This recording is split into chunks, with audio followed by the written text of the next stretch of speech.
Hello there, guys. How's it going, everyone? Oh, Automobilista 2 update, eh? Got to check it out. I know, Beast Dude. Bloody bold guys ruined it. we just started.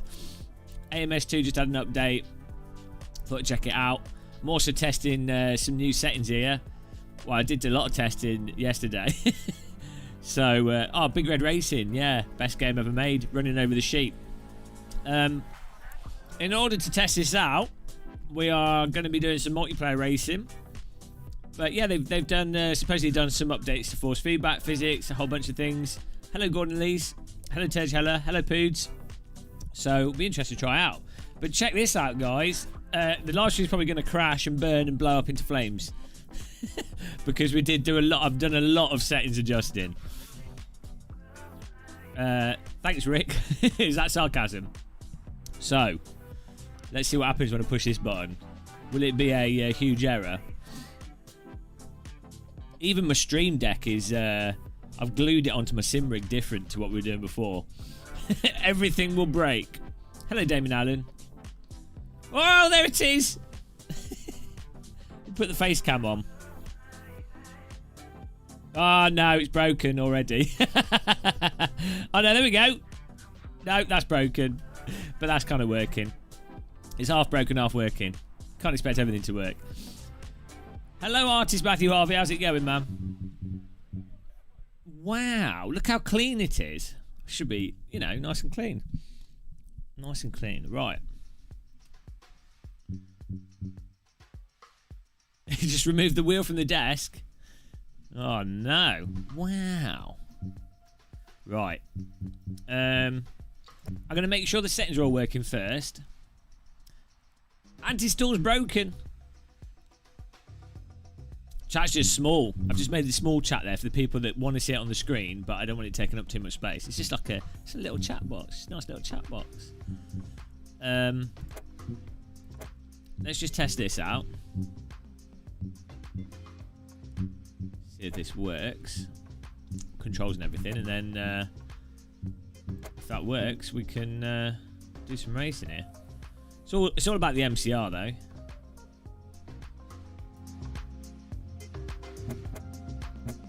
A bash. Oh, one car.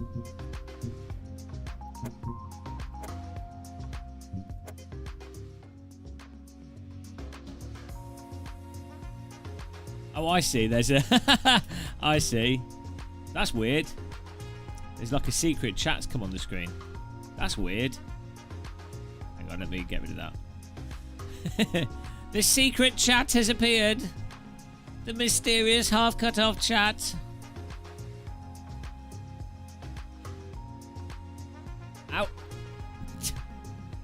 What the devil? Oh, here we go. The mysterious chat emerges from Mystery Land. Ah, mysterious chat. Goodbye, mysterious chat. I see what you're saying now. I wasn't supposed to be doing that. Right. Thanks for letting me know that. I couldn't see it on my screen. That was really weird. Yes, 1440p. Unfortunately, when you live stream on YouTube, even if you output in 1440p, it'll put black bars on it. There's no way for me to get around that.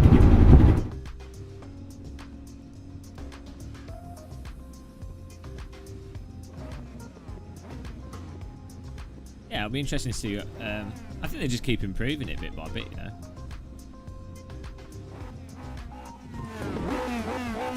That's where we're going.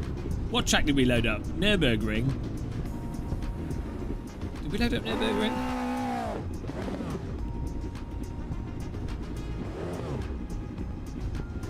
We did load up Nurburgring. Who am I? Where am I? Where are we going?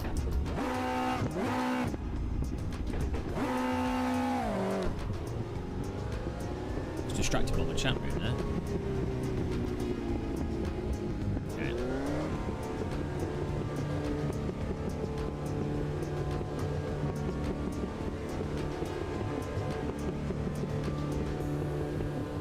Spider on ceiling cam.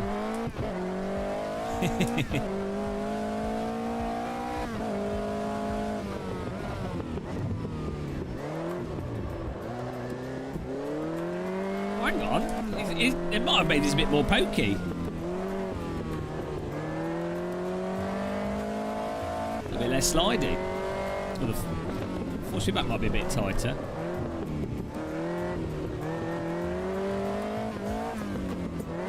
Oh, this will be fun to race. This feels more like a... comes across more like a radical now.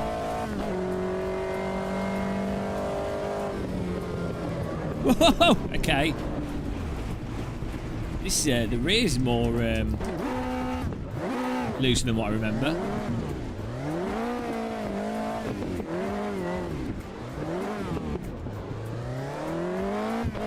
What happened to you? Okay, okay.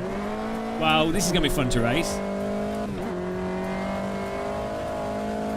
Oh, look, the back's well. That's way better. It's less. It's less muddy. I don't know. It seems that way. It seems closer to Assetto Corsa.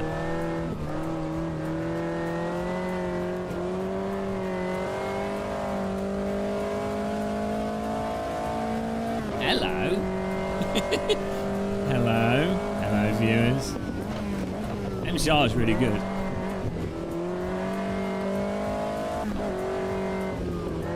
And it's really responsive on the brake. Whoa! We got good racing with this, guys. You can tell within like 4 corners. Cold tyres as well. I fancy that. You can actually drive on cold tyres.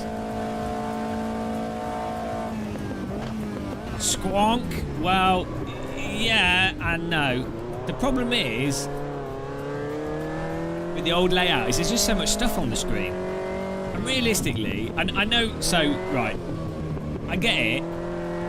Not having anything on the screen is nice, but then it's like, well, you're just looking at the game, so you might as well just only have the game and no webcam. I mean, and let's face it, I have a lot of hot women viewers on this channel. So I have to have my face down there for the female viewership. You know, the male viewership don't care, but the females. So if I'm going to have a webcam, you know, might as well be on the screen where you can kind of see it whilst looking at the thing. Oh, don't worry, pedal cam. It goes to pedal cam. So I've got all the webcams. They're automated to go through the different cameras, and I can also manually activate them, but that seems to be broken for some reason.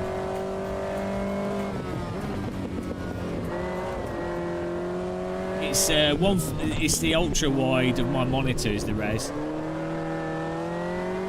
You'll get used to it, guys. I think straight men can appreciate a nice head. Men in general can all appreciate a nice head, I'm sure. Okay, well, we're doing a race in this car. This is great.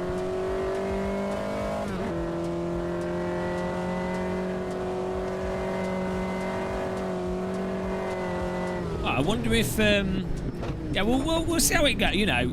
I like messing around with the views. I definitely like having... I'm going to try a car with the diff thing, see if that's improved. What was I going to say?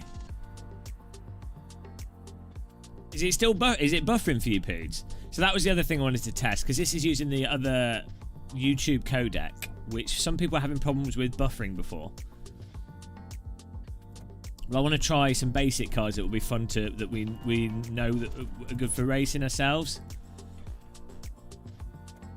but were mental previously before we get in doing some racing with subs. Should be all right. Like YouTube have like changed their codec. It's Game Tech. Game Tech. All the tech, all the game. Game Tech UK. Game Tech. Game Tech. www.gametech.com. Are you a gamer? Do you like tech? GameTech.com. Guys, you should subscribe to Game Tech. The guy's killing it at the moment. Really, he's really smashing it in terms of putting in the time. Give him some love, guys. I tell you, the live stream grind can make you go a bit mental. And Game Tech's, he's putting in the work, so give him some love, guys. He's chill. He's another chill streamer, actually. So you'll notice that the YouTubers I like to draw attention to, my personal taste of naked man. Paul Smith, James Tumulty, random call sign. You know, just I like my chill tubers, live streamers.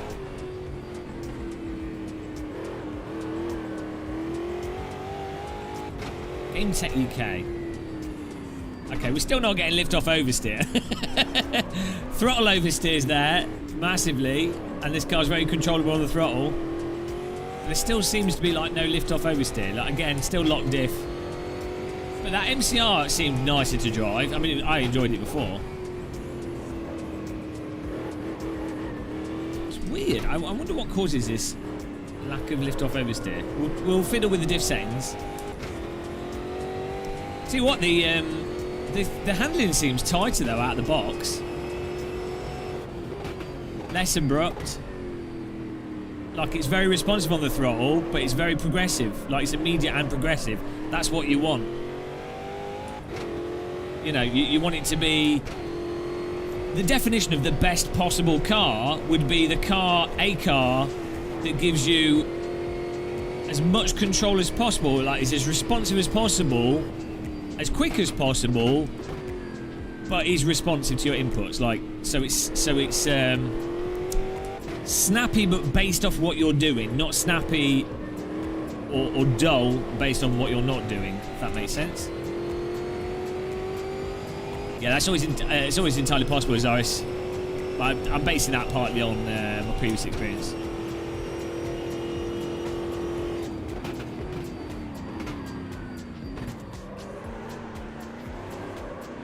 It's it.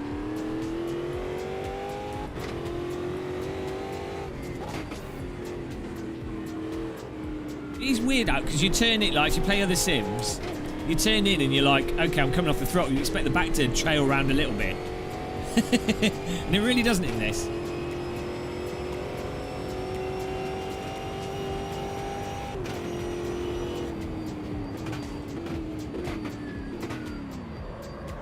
Back's not...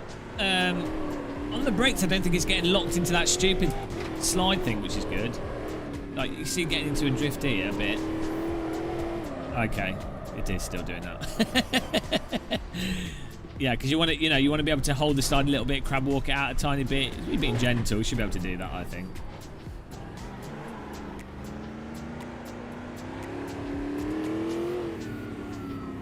Looks like the side mirror is missing. Moving, yeah, he's vibrating there. The individual car components vibrate on this.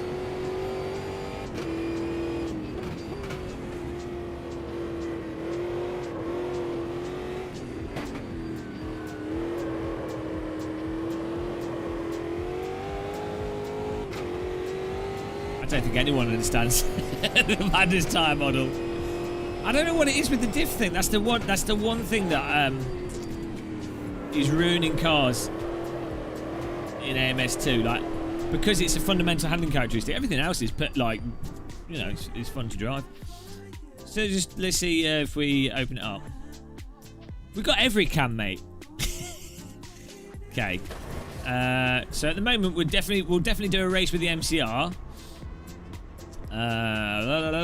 Garage. No. Edit setup, there we go. That's setup. We should turn that off.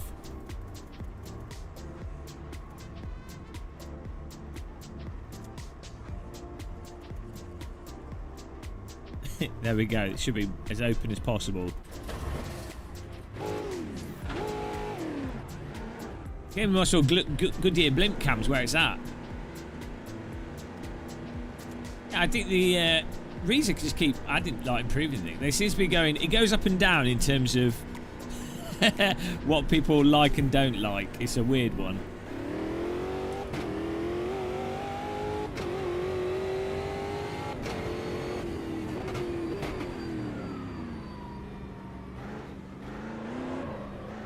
Hello, Eli Carter. Hello, everyone that's new. Yeah, still no lift off oversteer. What is that about? given how much oversteer it has on throttle,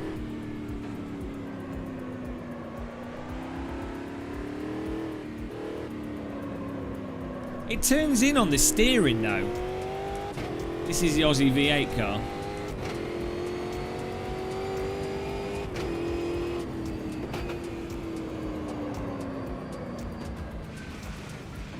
Very strange. Try another car in a minute. I think we should have a camera everywhere. No, we have cameras everywhere. You need all the cameras in the world. Lift off oversteer is like what you want. Lift off oversteer is the opposite of irritating. Lift off oversteer is how you go around a corner without having to push the brake and being able to take a tighter radius. It's one of the most desirable. Lift off oversteer with grip is one of the most desirable handling characteristics. It's why Porsches are so revered, because they have tons of lift off oversteer. Maybe you're thinking of like uncontrollable, like snap oversteer. Cameras everywhere, exactly. This room's got like an array.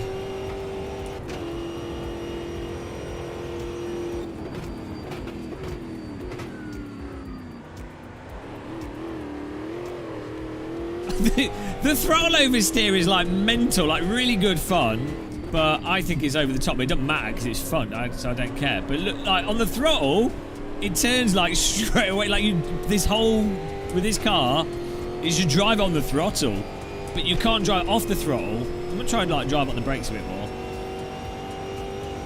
I'm just so used to using lift off oversteer as a way to keep speed through corners.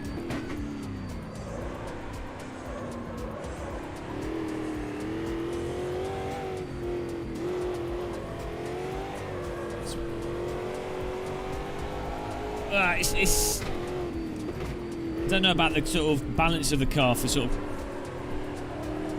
like there's no hold point on it actually, so like you can catch the back and not lose it, but you can't with this car at least. It seems like you can't keep a certain level on the power, a certain amount of counter steer to hold a specific line, but that could be down to setup as well as the simulator.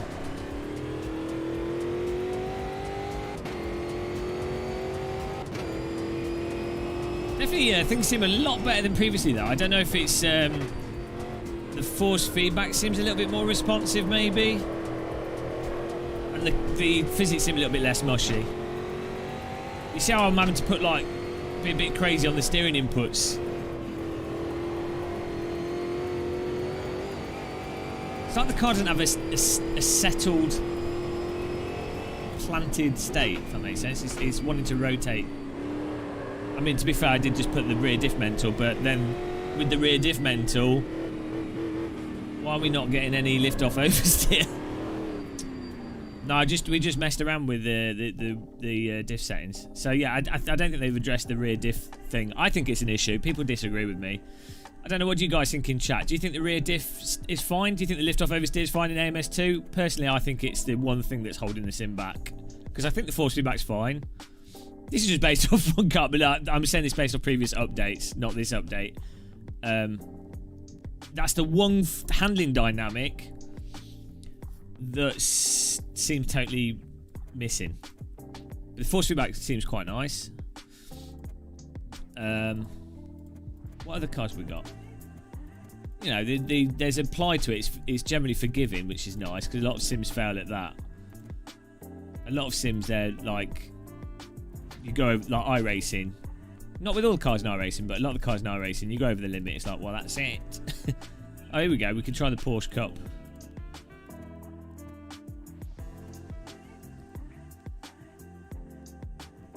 I don't find the suspensions getting in the way of. I mean, maybe the suspensions affect other things, but maybe if you're driving really quick, I don't find they get in the way of enjoying the game. That's my thing. Like, so I think you've got different levels with a sim.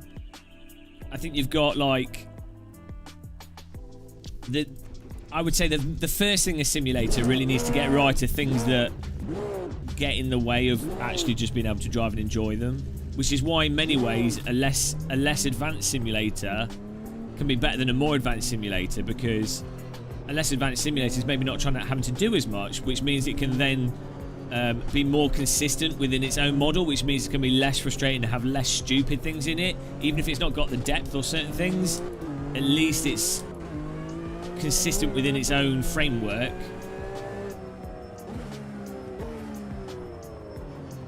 Which then means it's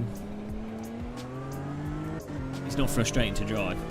I think as sims get more and more realistic and have more depth, there's more opportunity for them to have stupid issues or things that are just mental that end up ruining the basics. This car's not got much grip. Cold tyres. Force feedback seems a lot better, you know. Well, I definitely think, in my mind, Live for Speed, Assetto Corsa, Race Room. Oh, you know what? The rear coming out and the brake seems more progressive. That seems to be improved. Yeah, Live for Speed, Assetto Corsa, Race Room. Certain cars in R Factor 2, but R Factor 2 structure is a bloody mess. There's specific cars in iRacing. There's some things in iRacing that annoy me about the physics, but, you know, there's the Radical, the LMP2 car, the Skip Barber, you know, that they handle, you know, like you'd expect a car to generally handle.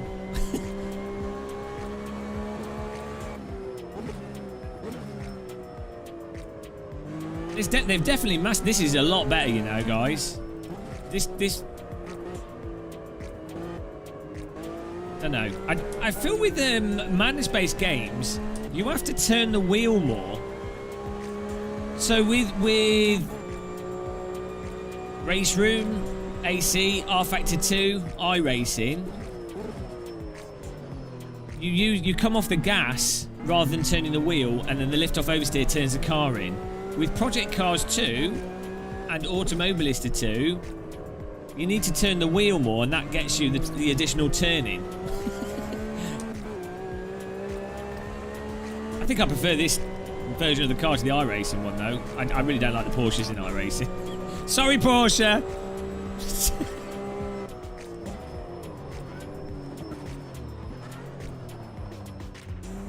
That's a lot more progressive than it used to be.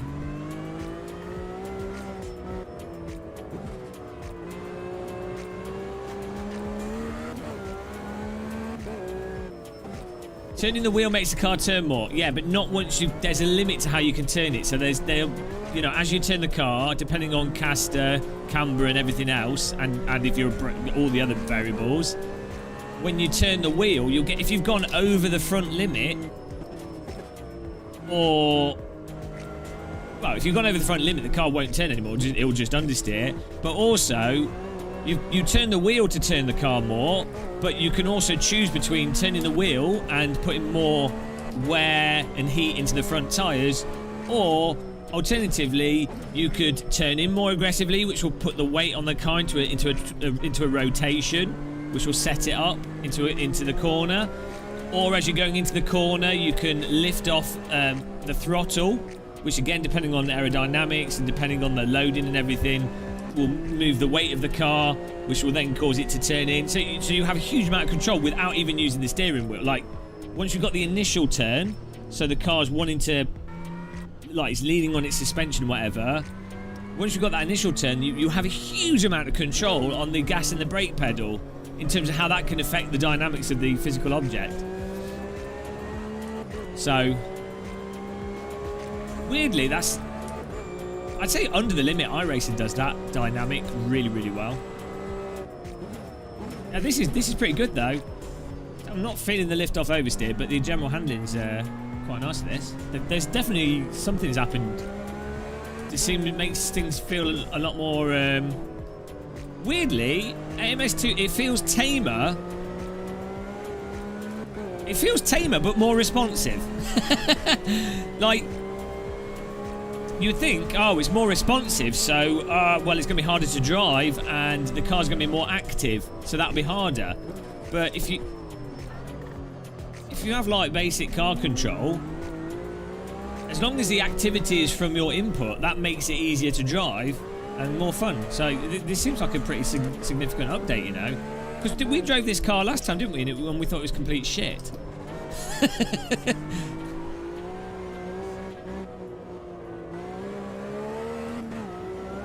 I mean, this is pretty good. Like, but if you're watching this, guys, and you're like maybe on console or you're on other, you know, you don't play driving sims much, this is like amazing in the context of driving games. To be clear, I often forget to sort of be clear about that.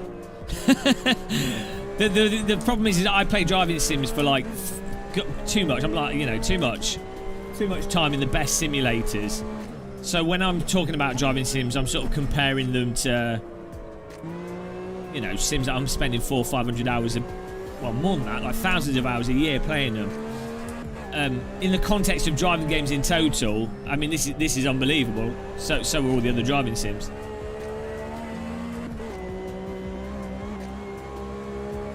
Something has happened. Force feedback in this is like way better than ACC, for example. Yeah, I just think I noticed if you were to watch my streams as someone that doesn't play Sims, you'd be like, oh, this guy's just complaining about the Sims. It's like, well, yeah, it's from the perspective of someone that's. It's like if you eat a lot of cheese, you know. If you don't eat a lot of cheese, you will, you know, you'll be happy with any cheese because cheese is fat and it's, you know, your body likes fat.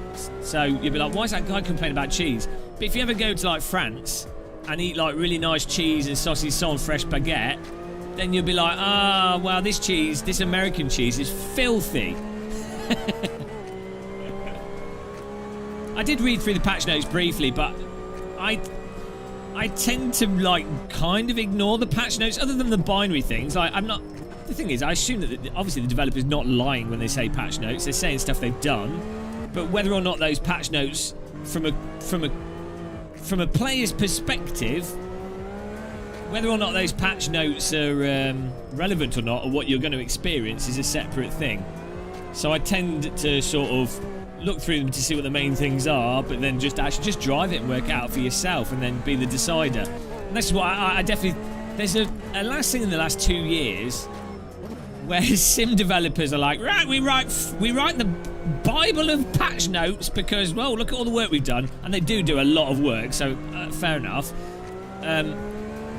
But it's like, no, you know, let the players be the judge of the. Don't let the patch note. It's like you go into a museum, a modern art museum. It's like, let the art speak for itself. If you put a plaque explaining the art and you need to read the plaque to understand the art, sometimes that's reasonable. But most of the time, if you can't understand the art without reading the plaque, then it's a shit art, isn't it? Like, the plaque is more important than the art. If you have to read the plaque to understand the art, like, the plaque is more artful than the actual art. You see what I'm saying? Yeah, this is good though. I mean, this is pretty nice, I have to say. I'd way more. This is more fun to drive than the one that in any of the iRacing ones, and this is more fun to drive than the AC versions of the car. ACC version, not the AC one. No, I don't think the Assetto Corsa 1 version handles like the real car, but it handles very nicely. R-Factor 2, I think, probably has the best version of the Porsche Cup cars. It was certainly the most dynamic version. I don't know. I wouldn't know if it's realistic, but apparently real-world drivers agree with me in some cases on that. Wow, there we go. Went over the limit there. Well, so that's another car. We can race that. That's good. This car was shit last time. I thought it was. So that's another car. We've got two. Lift off oversteer could still be, in my opinion, with this car, it's not exactly necessary there. But it's not necessarily the case that all cars have monster lift off oversteer. Just because a lot of driving simulators have a certain handling dynamic doesn't necessarily mean that's realistic. And just because the handling dynamic's nice in the simulator doesn't necessarily mean that's realistic. So it's perfectly fair enough that a developer could make a sim and it's different from the other simulators, but it's equally valid. So we'll do a server in a minute. I'm just going to try one more car. Because the thing is, if I do a server, we're kind of locked into that car for a race. Porsche has not weight over the front axis, so no. Yeah, initially, but when you lift off, then you get the weight on the front, or you dab the brake, you get the weight on the front. That's, well, it depends. It depends on the Porsche. The Porsche Cup car is different from the like the other Porsches. So the Porsche Cup car just handles mental. I've spoken to real world Porsche drivers. And they were like, yeah, the Porsche Cup car's like really good fun, awesome vehicle in real life, but yeah, it's mental. So, you know, what should we try here? What are the I mean, the Caterham was mental last time, so maybe we should give that a bash. Get the right one here. 620R, 310 horsepower, 175, 115. So we'll go for the fast, speedy boy. I should probably try a different track actually. Oh, okay, we're at Donington. I clicked the wrong button. We've gone into a race here. Yeah, I think the thing with cold tyres, the key with cold tyres in a sim is that cold... Oh, it's red. Yeah, let's pick the other thing. Hello, B-Sim. Is this going to work? No, it's broke. Ah, my graphics are all broken. Oh, hang on. I know why. No, it should be working.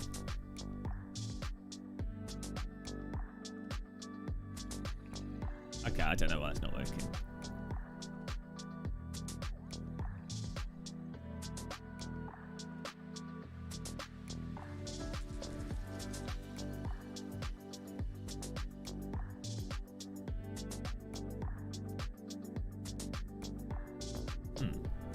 Wow, okay, we're just going to keep going. Sorry, no advert for SimRace in there. What was I saying before I broke my mind there? Someone help me out here. I lost track. Oh, 100 likes per... I can't play. The buttons aren't working. Thanks, guys, for liking and subscribing and everything. Appreciate it. Caterham. Let's do this with a different track. Let's try Brands Hatch. Actually, probably better to do Brands Hatch Mini as a quick test here. The 620R is the one with like the mental engine.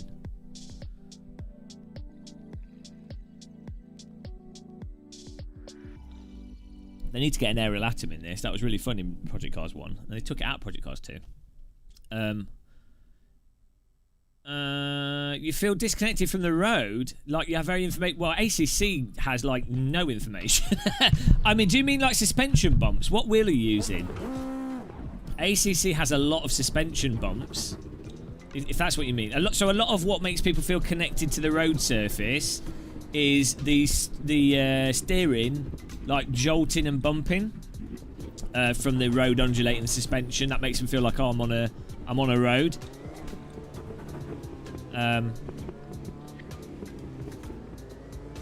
There's plenty of that in this. I mean, you can just turn the effects up if you want that.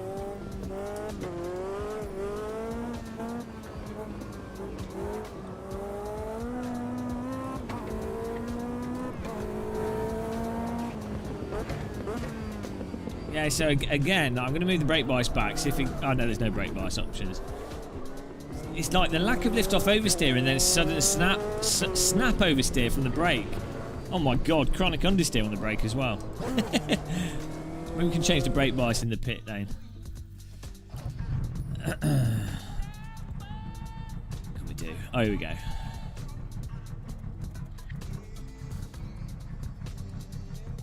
Could change the anti-roll bar as well to adjust that up. So we get the drivetrain. Oh, here we go. We can... No, we can't turn it off. Wow, there's very limited options. But at least we can move the brake bias back. That'll help. That will help with that chronic understeer. That was mental. Where is it on the advanced setting here? Brake. Move it further back.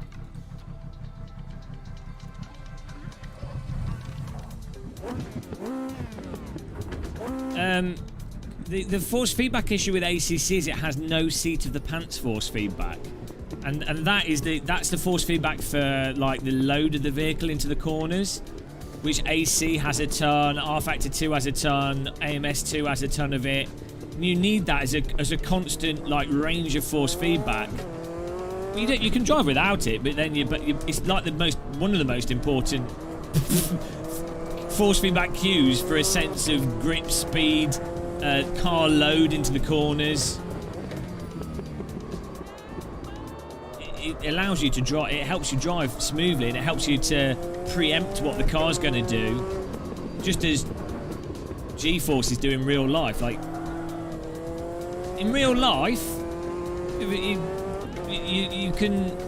feel a constant range of forces, which allows you to have an expectation. It means you're on top of the car rather than reacting before. You know, this car seems a bit weird. Let's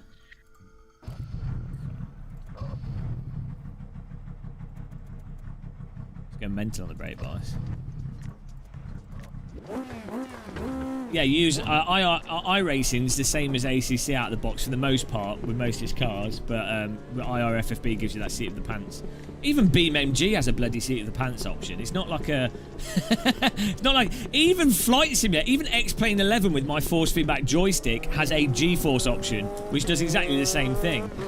It's not like some crazy... I don't know why, like, it's mental for a sim developer to be like, no, yeah, let's not bother doing that. It's a stupid car, yeah. Well, I might try one of the other ones. Man, the back's so eager on the throttle. Yeah, we'll jump to another one. Look at the understeer through that corner on the brakes. Yeah, maybe this car just understeers on the brakes anyway. That might just be how it is.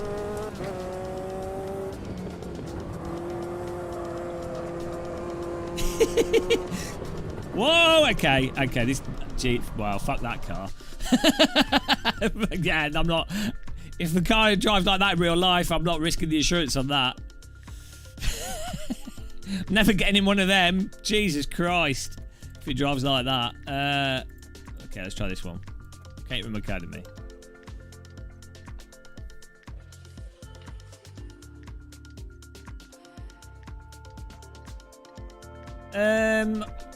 Kurz Ellison, you can... you still feel the other force feedback with IRFFB. You don't have to put the seat of the pants to 100%. There's still tons of detail coming through.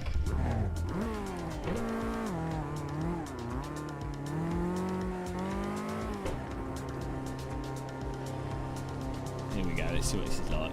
I do like Caterham. It's got a thing for these cars. Can we? No, we're not allowed to do it on the fly. Sorry, can't the pit crew follow me along behind the car?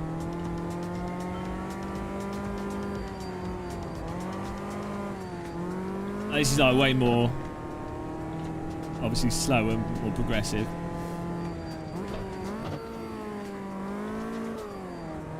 We're using the sequential version here. Some of the Porsche Cup cars seem better. This car seems more similar to the older version of the game.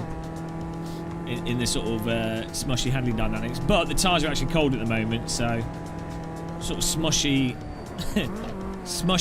grip is probably to be expected until the tyres are warmed up. So we'll just do a few laps, get them tyres cozy. In general, like the force feedback seems a little bit more responsive, a little bit tighter in general. Like the cars seem a little bit more responsive and nimble as well from the few that we've just tried. But the lift-off oversteer is, I don't think it's right at all. Right, there doesn't seem to be any real lift-off oversteer. There's a little bit there. I don't know how much that was for the turning though. Yeah, this game's fantastic in VR. Oh, we've got a little. Once you've turned in, we're getting a little bit of lift-off oversteer there, so that's all right. This could be quite fun. Yeah, we're getting a tiny bit. It's just very reluctant to oversteer off throttle. Mind you, this car's in Assetto Corsa, the Caterham mod. It's not an official car, but the Caterham mod is really dull. This is better than that mod in terms of it being more fun to drive. But I think that Caterham mod is an example of a terrible Assetto Corsa mod.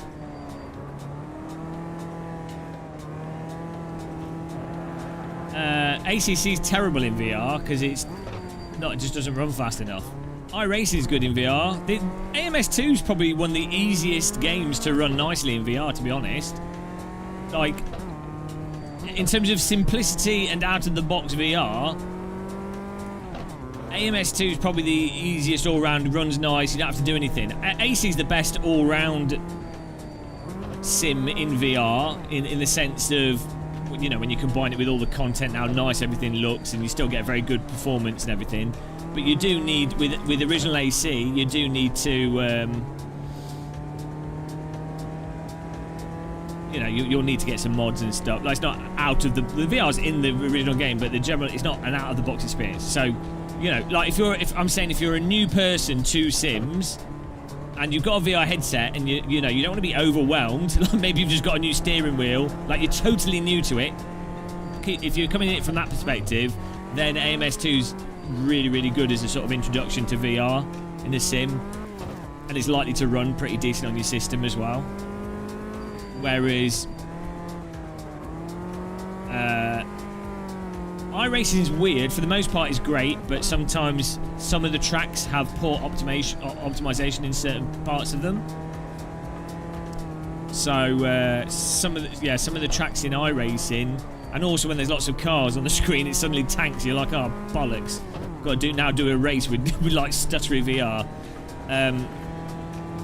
But iRacing can be good, but it's so expensive as well, so you have to factor that in.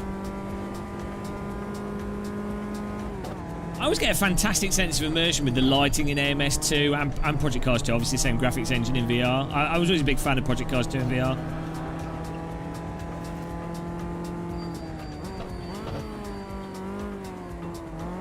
Yeah, this car seems okay for like a slow Caterham. You know, this passes. It's not titillating me, and the understeer on the brake is a little bit annoying, but it's getting very close to the game of muscle threshold of teabags. You know, it's nice how the back's flying out on the brake. Oh no, I've overdone it there. I did I change the brake bars to this one. I did it on the other one. It's a little bit Project Cars 2-y, this Caterham. I didn't actually. We quite enjoyed the Caterham in Project Cars 2. I'd imagine we could adjust the front and rear ARB on this if it's an open option to like tweak the handling a touch. See if we can get more. Right, we're going to do one more car and then we'll do racing. People can join in with us. How's the stream going for everyone? Does it look okay? Is it running all right? Have you all clicked the like button? Have you all cried in the corner because you're wondering what you're doing with your lives? That's what it's all about. Kurt Ellison. All good. Edit setup. So I think this car's normally got yeah, see this car doesn't have any diff settings on it, which is probably why it's got a little bit of lift off oversteer. That's weird. Look, they should just get rid of all the diff settings on all the cars, even ones that normally would have diff settings, and they would all drive better. There's something wrong with this. I'll stop saying it because I didn't need to repeat myself. Maybe, I don't know if the developers are aware, if they think it's a problem. Not that they're aware of it. Of course, they're playing the game to death. They'll be testing it a lot. But I don't know if they consider it to be an issue or not. I wonder if it's like a Kunos situation where they think the force feedback totally fine. Stubborn tea drinking arse Brit is like, no, this is not acceptable. Every sim has to cater to me. Well, of course that's the case, but I don't think it's unreasonable. Seat of the pants force feedback, lift off oversteer. I don't think there's server filters. Well done, Kunos. Oh, the hosting on this is fantastic in MS2. That's another really good thing about it. If you're just racing with a bunch of friends and you just want to do a quick bash with AI as well, you can just create a game and have everyone join into it. With the settings, top notch. That is true. Game of Muscle does need to learn how to drive.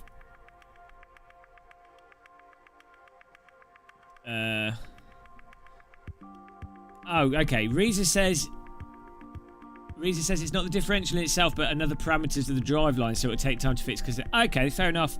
As long, if that's, I'll stop going on about it if it's something they're already addressing. Like the fact is, a lot of this. So this is a common thing you see online with idiot sim YouTubers like myself. Is they'll be like, it doesn't have enough grip, and the car's turning around too much, and it's not doing this. It's too bouncy. They're like that, and the sim developer's like, yeah, we know, but there's like 500 variables as to why he's doing that, and maybe they know 400 of the variables, but maybe some of the variables haven't been discovered. Maybe there's some aspect to the, you know, like one specific thing on the tire model, one specific thing to do with drivetrain, one specific thing to do with God knows what.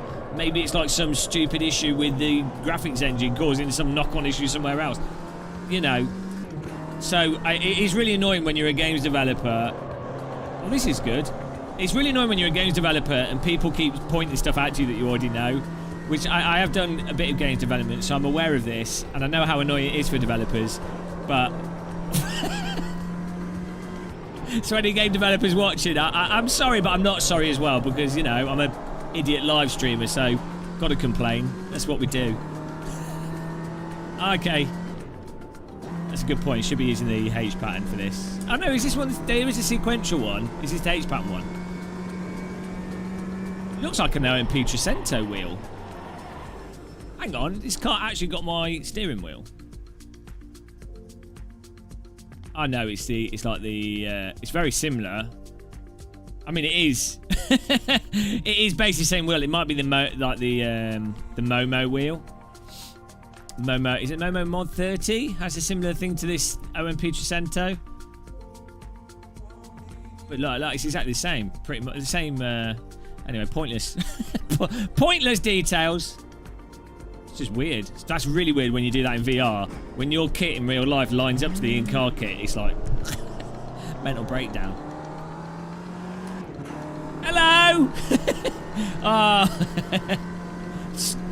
that's government spy cam. That's not my camera. That's the NSA's view. What do you guys think of all the cameras? I've got more cameras than an adult film shoot. Okay, smash the like button, guys. We could get to a like with the.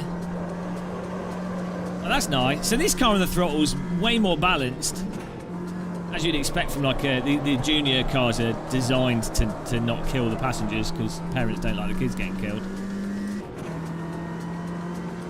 NASA view. Thanks, Blue Duck. Yeah. So last night I couldn't sleep last night, and then I was like, you know what? There's too much shit on my live stream screen. Like, ultimately, so the way it works, people can only really look at one thing at a time. There's this myth of multitasking, and there's this weird live streamer and sim racer meme of having a camera for everything, like 10 cameras on the screen. So, as if people are watching, you know, oh, watch that camera. And I was thinking about it, and I was like, you know what? You only look at one thing at a time. With these streams, what do you want to see? You want to see the game primarily, which is why I blocked it with my camera. You want to see the game primarily and what's going on, what LOL crashes are happening, voice over IP, people screaming in iRacing. You want to see the streamer's idiot face, so you can see the anguish and despair as they get crashed into, or they crash themselves, or they make an idiot of themselves, or the pedals fall apart, like yesterday's live stream. And you know, and then occasionally you want to see the general equipment they're using because you might be thinking of buying that equipment. So like a wheel view or pedal view, so you'd be like, oh, that's the equipment they're using. Also, businesses like that, you know, I'm sure Mecha Cup like me showing the pedals, and Fanatec will like me showing off the wheels, so it works for them as well. You know, and then just have that flicking through. I thought that was a good. Yeah, the headcam POV is a good option. I think that sort of caters to the. People watching a YouTube video trying to get like an immersive thing of if they were the ones playing the game. I think that's another thing that's quite good. But yeah, in general, you can only really look at one thing. So I think less is more. When it comes to any kind of design, I think less is always more. But it's hard to draw the line between what is enough. How less can you go?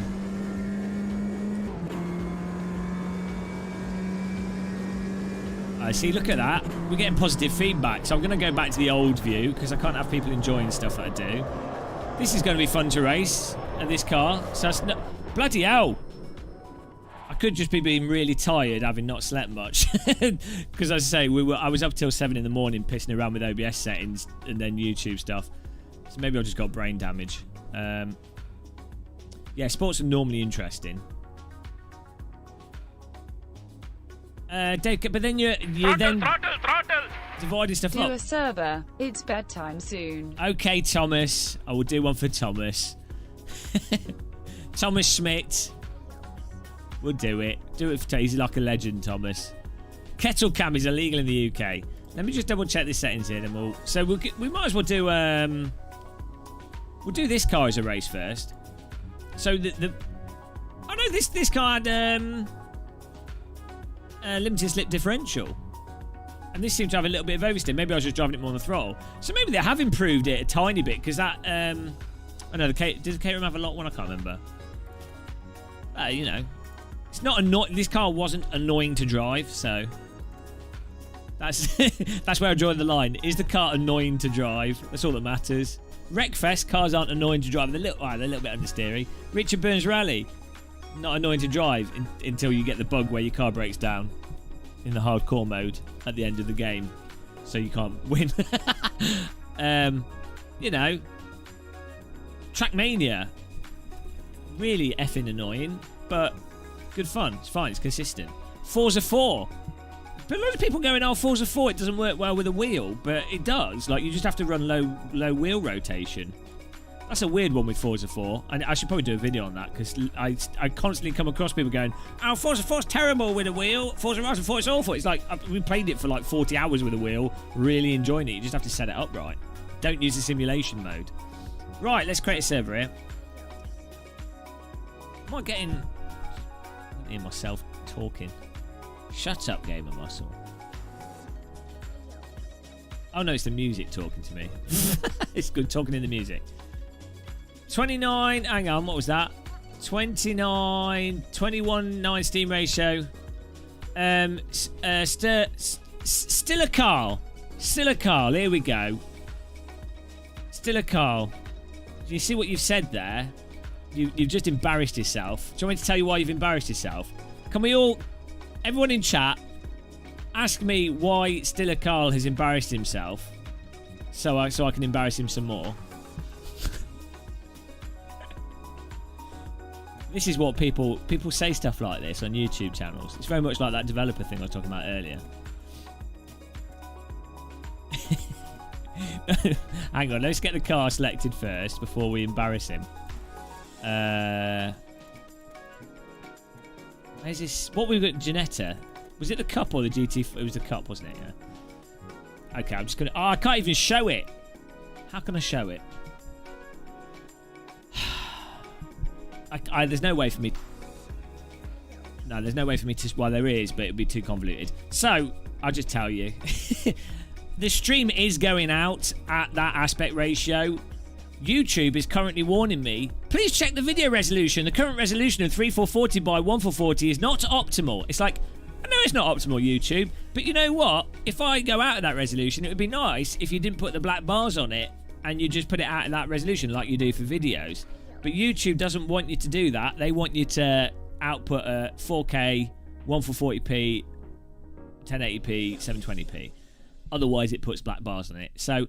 I already tried. I tried, and you know, if I put the black bars in it myself, I won't get the YouTube notification. Maybe it'll run a little bit better, but then I have to rescale everything in OBS when going between this and something else. So look, I did try. I'll get, you know, you can't win. I'm getting told off by YouTube, by people in chat. I'm rebelling against YouTube. Right, let's do settings here. Let's call the server Gamer Muscles Thomas Smith Appreciation Society. Gamer Muscle 1. Password is T. Oh, listening to music. This should be the theme music for AMS. License this for the menu music. It's on Epidemic Sounds. You could license this for like $4,000. AMS menu music. Come on, that'd be well good as menu music. I feel like I'm going to go driving already. Could have me singing on it as well. AMS. Come and drive cars in AMS. Do you like cars? Do you like cars?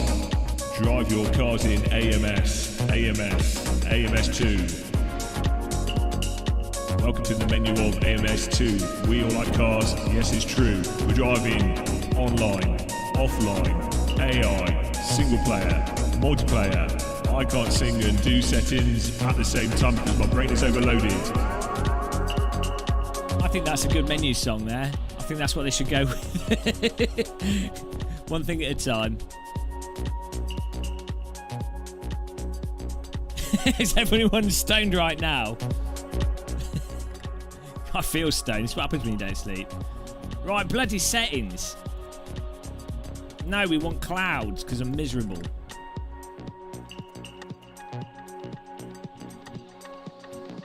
Best menu music since Live for Speed.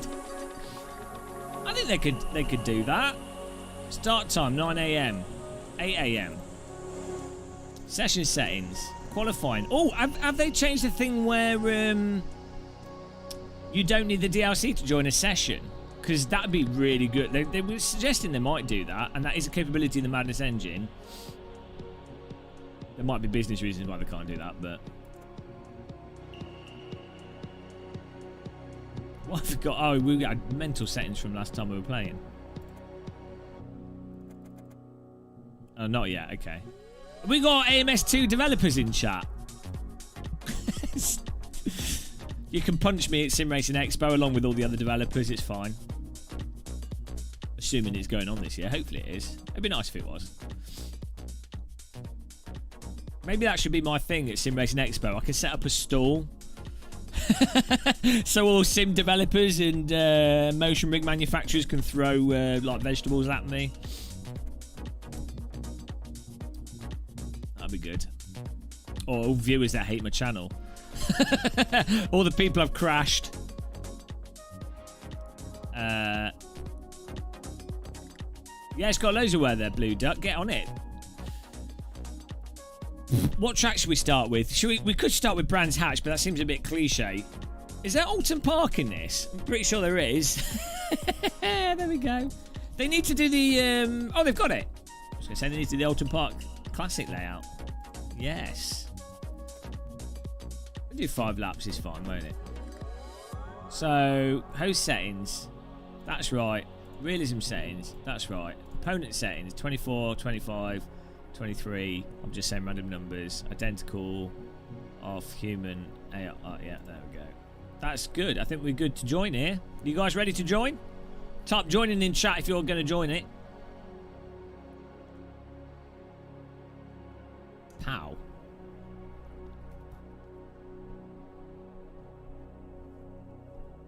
I think they have improved the sounds. I know what you're saying. I mean, the problem with the sound thing is that bloody ACC's sounds are mental. Like, they're so good. Basically, you've got Colin McRae Rally. What's it called? Dirt Rally and Dirt Rally 2 have, I think, by far the best sounds of all the Sims for engine note and tone. Oh, look at this. Get in there, guys. Refunded it. Why did you refund it? It's only going to keep getting better. I told you guys. You have disappointed. You have disappointed Reza. How dare you refund the product? If you followed the Reza, you would know that you will be smited by the Lord of Reza continuously updating the game, and you will only feel regret and despair for refunding your game. You infidel. You are no longer welcome in the land of Automobilista 2. Your lack of faith will not go unpunished. An eternity in hell you will be spending. That's what happens, I'm afraid. You can't calibrate your controls. T is the password in capital letters. It's always T. Yeah. Dirt Rally 2. ACC. Some mods for AC have really good sound. Race Room. Dirt Rally. ACC. Some AC mods. Race Room. I put Race Room in general above AC mods. The sound. iRacing sound is weird. Because I quite like it, but it's a bit shit, but it's good. Do you know what I mean? iRacing's weird with its sound. Like, I don't find it like... The engine notes in iRacing are a bit lackluster and disappointing, but the pebbles hitting the car, the ambient sounds, the pit lane noises, that works quite. I think it's got 3D sound as well when you're playing VR, which is nice for immersion. I mean, if you're wearing a helmet in a lot of the shitty cars that I drive in iRacing, they wouldn't sound necessarily amazing in the cockpit. Like you're feeling the vibrations through your body as opposed to like listening to the engine. Like it'd be loud still, but you know what I mean. I don't know. It's weird. I don't know why I like iRacing sound. I think it's functional sound. So that's my thing personally. Like if something's functional in a simulator, I would take that over immersion. I think this might have just crashed. We'll see. Nope. It's my brain that's crashed. Jella, iRacing's just, they flashes subliminal messages. That's the only explanation. Because I play it a lot and I don't like it either. No, it's all about e-peen. iRacing is the ultimate driving sim for e-peen, and that in and of itself is addictive. Hello, McGroove Mavoo.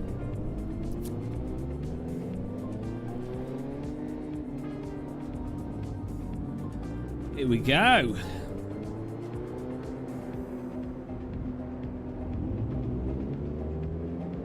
Right. Where's the fuel? Should have just gone to the basics. Yeah. Get in there. Look at this. The weather's really nice in AMS2 as well.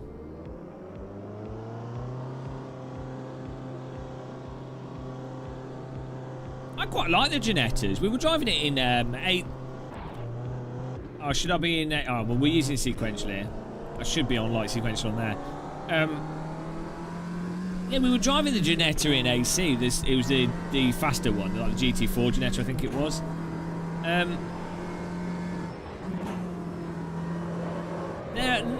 They're not race much in sim racing, but in reality, they're used loads. Wi-Fi thief. The bumpy camera depends on your settings mostly. Actually, it does look a bit tighter though. It's less smooth. I think there was in the update notes. What are you doing, Thomas? In the update notes, they did say something about suspension improvements, I believe. So, yeah, it definitely looks a bit better. It looks more like iRacing bumpiness.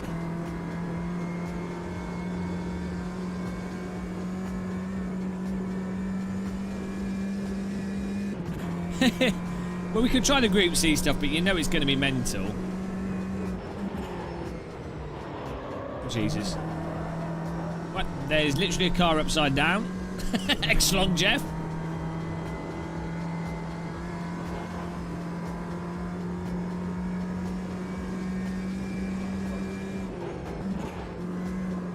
Yeah, do you know what? I'd say if you were an AMS2 skeptic before, I think this now might actually have been might be a new.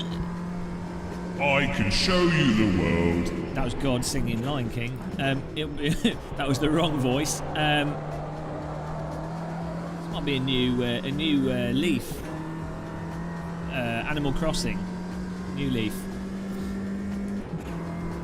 Yeah, I think it's just like subtle stuff that seems to actually have quite a big effect on the end result of how it plays. I mean, obviously, if you're an AC fanboy or whatever, you know, if you're a fanboy of a specific game, ACC, iRacing or whatever, you know, you're a fanboy. You're only ever going to like that one game that you're a fanboy of. But if you're like a sim generalist like me that has no life and, you know, just got 4 wheels and drives like a car, I'm happy, I think you might actually quite like it now. Are you making the claim that an update may have improved stuff? Indeed I am.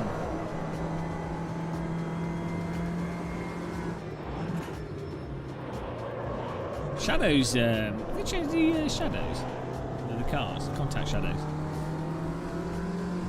I think more and more people will play it. I think more and more people become aware of it. If they... Ultimately, I'm pretty sure they'll release this on console. They'll make an absolute killing if they do. Don't know how easily this game transfers over to next-gen console. I don't know if they've got the engine license for it to be released on console. That's another question there. But imagine if this came out. I mean, like, compare the handling in this to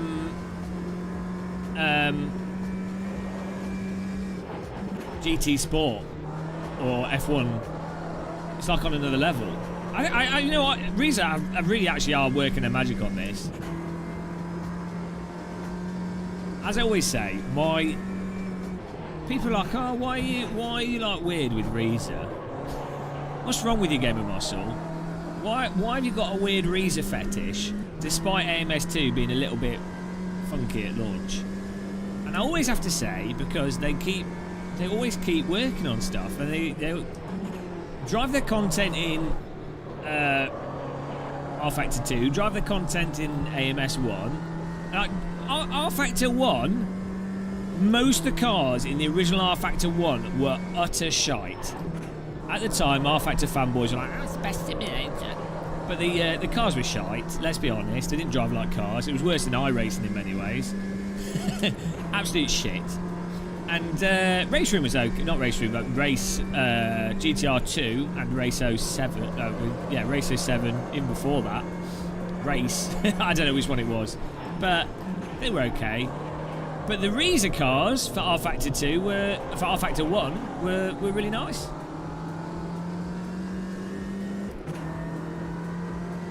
As best as you can get from that time model.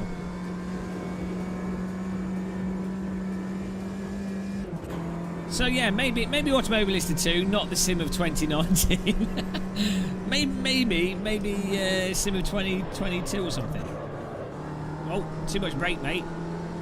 Gotta be gentle on the brakes. Car looks like a Porsche from behind. We'll just let him go past. I'm slow. Yeah, they need to release this on console though, because there's a real lack of complete package simulators on console. Wheels made of wood. Yeah, with R-Factor 1, it was always like, car's okay, oh, got over the limit, that's it. Slide off the road. It was absurd. Sorry, ISI. I don't understand why ISI went on that rampage in the Middle East beheading everyone though. I don't get that. Like, just because no one... Just because R-Factor 2 didn't sell very well, there's no need to go... There's no need to start a caliphate. It's a dyslexic joke, guys.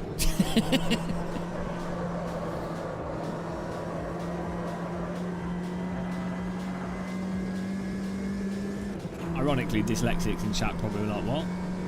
Hey?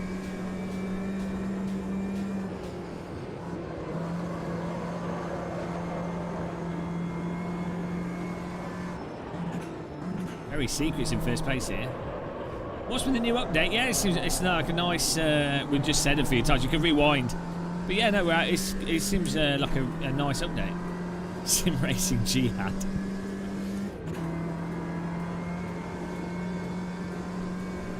Are you playing Valheim, BRT? Are you getting into it? You can play it with your broken ankle.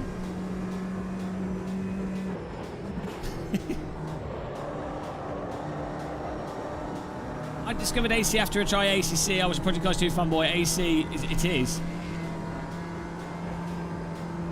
Wi-Fi fit. Well, yeah, no, I'm a little bit of an AC fanboy. I think AC1 was like the aligning of the planets. This the camshank's all right here. I've got locked to Horizon on BRT because I get really bad headaches from playing driving sims too much. Why are you always looking at screens? It's my job. You tell the doctor, you're like, I get headaches all the time. And they're like, do you spend a lot of time in front of a computer? Yeah, I know what's coming up next. They're like, well, can you not take a break? I'm like, yeah, okay, I'll just take a 30-minute break every hour whilst live streaming.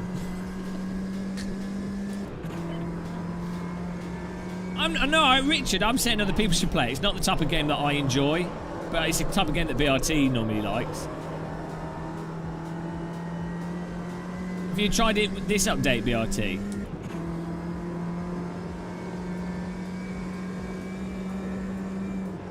Maybe it's...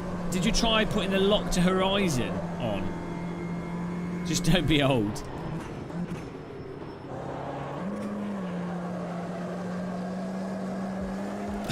Tire skidding through there. I mean, I move my monitors away.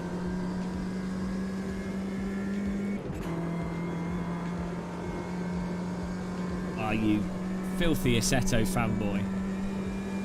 See, the thing is, right, I think it's okay to be a fanboy of a sim as long as you also can enjoy other simulators. I think that's the difference between a good fanboy and a bad fanboy. You know, it's like I'm a fanboy of dark chocolate digestives. I had to look at them there because I forgot they were called. But you know, I can eat milk chocolate digestives.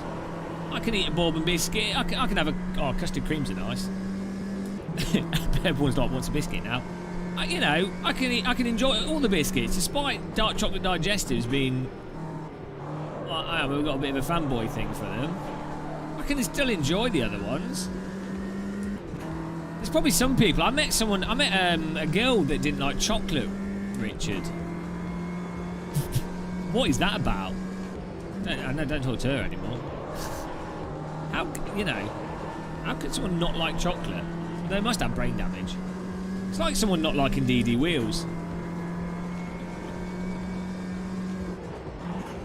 I think if you don't like a DD wheel, you should just get the death penalty.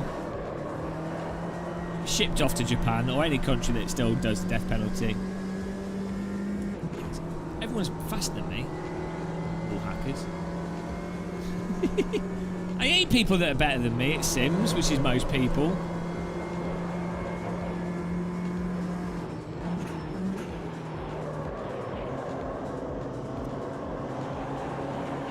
This car's a really good car if you're new to sim racing, by the way. Really nice and obvious. Ah, there you go, BRT. I knew you'd be playing it. I like the idea of it having the bosses, but the NPCs AI looks terrible and the animations are not good enough for me. I'm still waiting. Also, I'm not into crafting and leveling up and grinding, which is a large part of the game. But I'm sure, you know, I can understand people having fun with it. I'm not saying it's a bad game, but for my personal taste, it's not my thing. I'm still waiting for a new Shadow of the Colossus like the first one. I know there's Ico and there's the other one with the dog thing, but I want a game, maybe even multiplayer, where it's either like platform based or like somewhat puzzle based or even like a shooter, but the bosses, maybe there's like 20 bosses that ramp up in size, but each of them requires really different like platforming or puzzle or movement to beat them. That's what I want. That's what I would personally make if I was making a console game, but it would cost like millions to make, so it's never going to happen.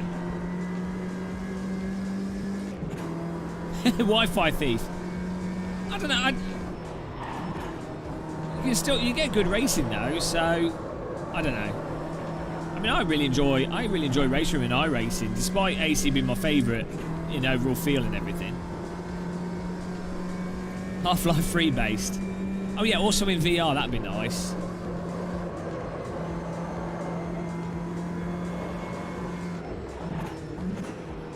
BRT, if you set lock to horizon on, there isn't any camera shake. I think you might. There's a setting that you're missing out.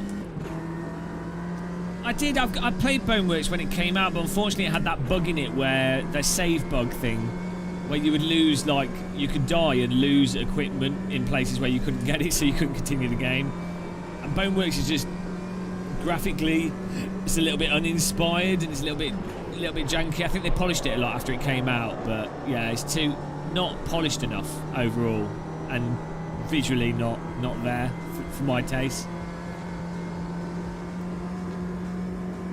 Weird, like what's weird with Boneworks is that first like learning how to control your character bit, you know, the museum part, that's really good. And then it's like, oh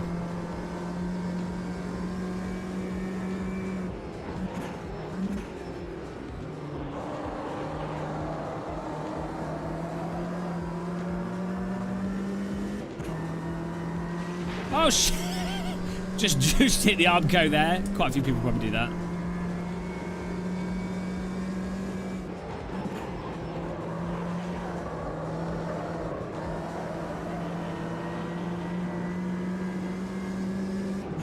What's the CB? I did actually, no, I did enjoy Boneworks. I think it was the bugs that really ruined it for me, because it broke up the flow. And then, you know, when you're playing a single player game, I kind of have a, if I'm playing a single player game, I kind of have to just play it and finish it in that set, like, I don't stop until I finished it, which is like not a healthy way to play games. But it's just, if I'm getting into a single player game, I do that. And so if something stopped, like, even more so with VR, if something technically is wrong, or there's something like a part of the game that's like stupid design-wise, or I'm too stupid to work out, then sometimes I'll be like, oh, forget this. To me, like, if a game's good, you will just play it. Like Half-Life 1, even if you don't necessarily like it, you know, the general type, the genre. Half-Life 1, just played straight through, took 15 hours when that first came out, it was incredible. Half-Life 2, Portal 2, Half-Life Alyx. Oh yeah, it's like a workout. What else? Oh, Sin, Soldier of Fortune, the original Doom games. I don't think I ever completed Doom 3. I think I got like three-quarters of the way through it, then got bored because it was too repetitive.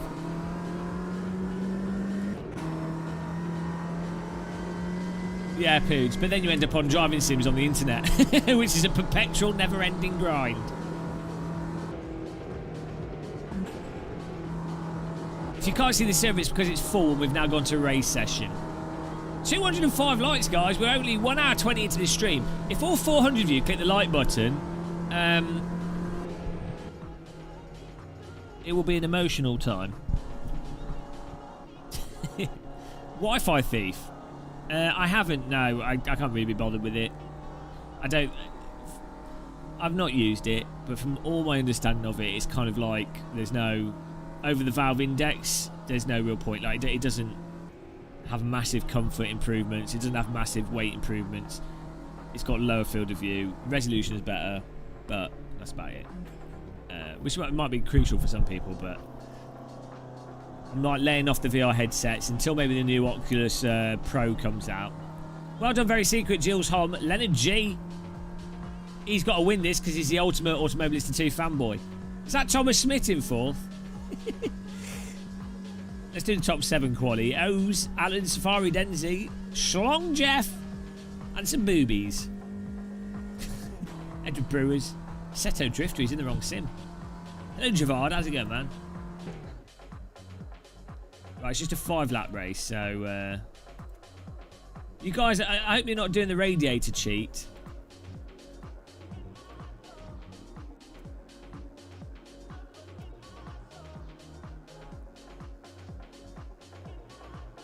Wi-Fi thief. I think, yeah, some aspects of it are probably better than the Index, but in totality, like the headphones, like when you factor in everything, sweet spot, like everything, the Index seems to always come out on top. And that's been my experience of using the Index. Tracking, hand tracking, like the hand controllers are shit on the Index. Let's be real. But literally, when you've considered everything, I still always find that where it matters, Index comes out on top. But it's basically, it's like Index or get the bloody Quest for cheap. South American circuits, yeah, we'll do that. Sim racing titles are the only games that keep me motivated over long periods of time. Yeah, something hypnotic about driving around in circles pointlessly.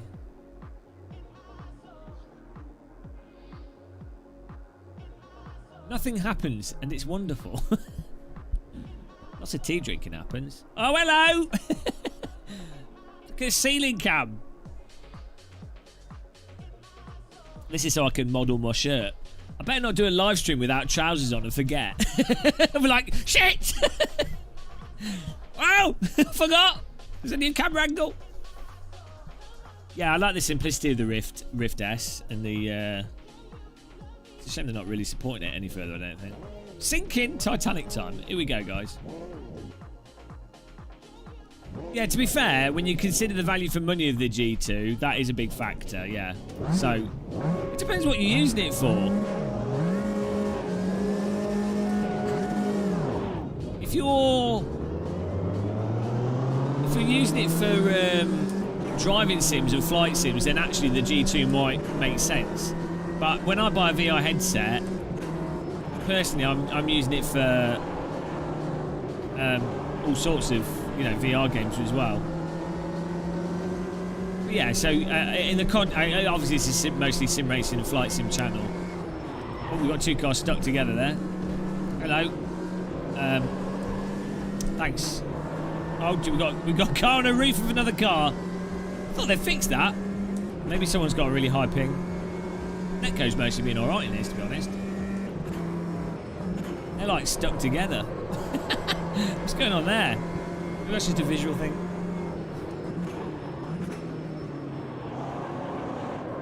Yeah, fair enough.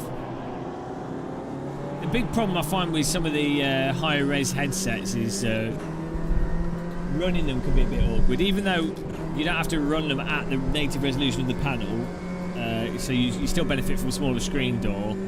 I think what happens is you get a high resolution headset and you see what it looks like at the high resolutions, you're always like, oh, I don't want to use it. Can't really blame the headset for that, but you know what I'm saying. It's like that Porsche crash. Pump it up! Oh, we got pumped up.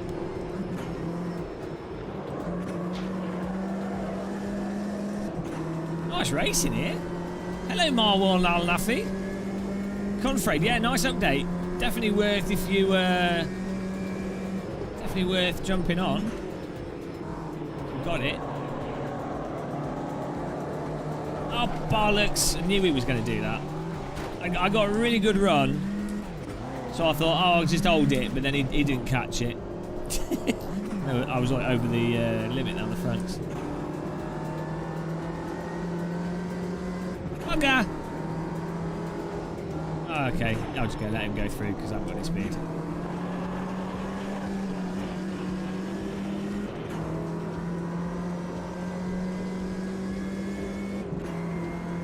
Motivids, because the season pass comes with like the equivalent of all of AC's DLC for like 2 years. It's a bit stupid. It looks bad, even though it is actually good value. It looks like really bad value, and it's also forcing someone to make a decision of spending a lot of money, which most people don't like. You know, why? It's a bit of a big spending $100 in one go is a big decision over spending 15. You know. It's really dumb. But I think they kind of had to do it because of they already offered that package for people that bought into the game early on the Kickstarter. They should have named it different and marketed it different, because it's just ended up confusing a lot of people.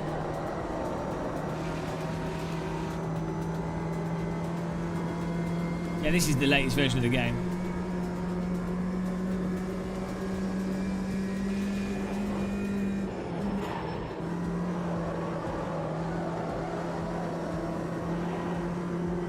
I think it's a little bit easier to hold slides now, maybe.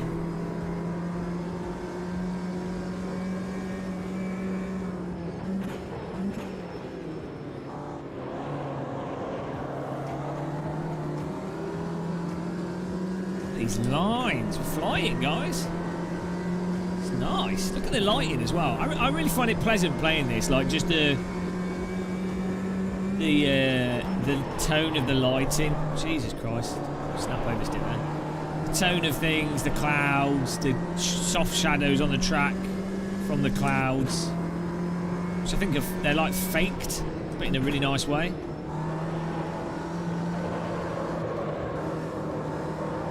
Maybe some kind of like vertex shading or something. I'm not sure how they do it. It's nice though. It works well. Violating Reza.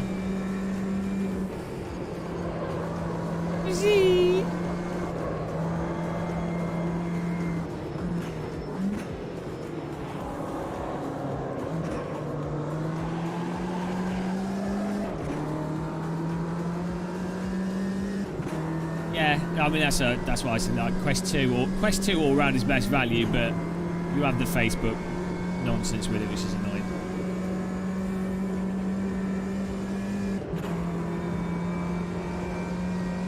P has a clone.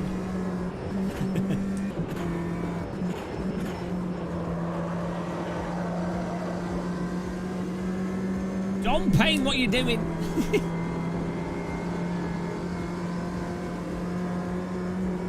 Nice. How's the stream quality, guys? Are we all good? Audio, video, 1440p, latency, naked women. Ah, I forgot about that. I forgot to put naked women in the stream. Shit. Look here, BRT. Just because I'm not using a giant condenser microphone. BRT, the sound man. If I ever became like super massive, I'm going to offer BRT a job as the sound department manager. Every day I'll turn up in the office and BRT will have ordered another grand's worth of audio equipment.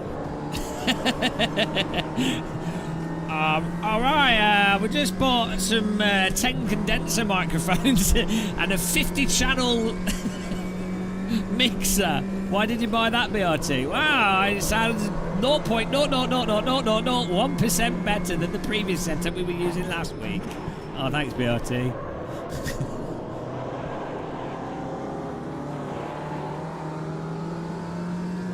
Oh, look at that. It's all good. Oh, I'm going to have a heart attack. So you're saying it was worth staying up till 7 in the morning piddling around with settings? Could I do picture in picture when it rotates? Oh, we could do that. Yeah, I can do that. And then we end up with like multiple views in a bit of a mess. I could do anything on a computer, man. We could have me levitating on one of Saturn's moons. It's all possible. We could get one of CB's Ukrainian supermodels in the background. That's possible as well. That's the dream. Artist CB.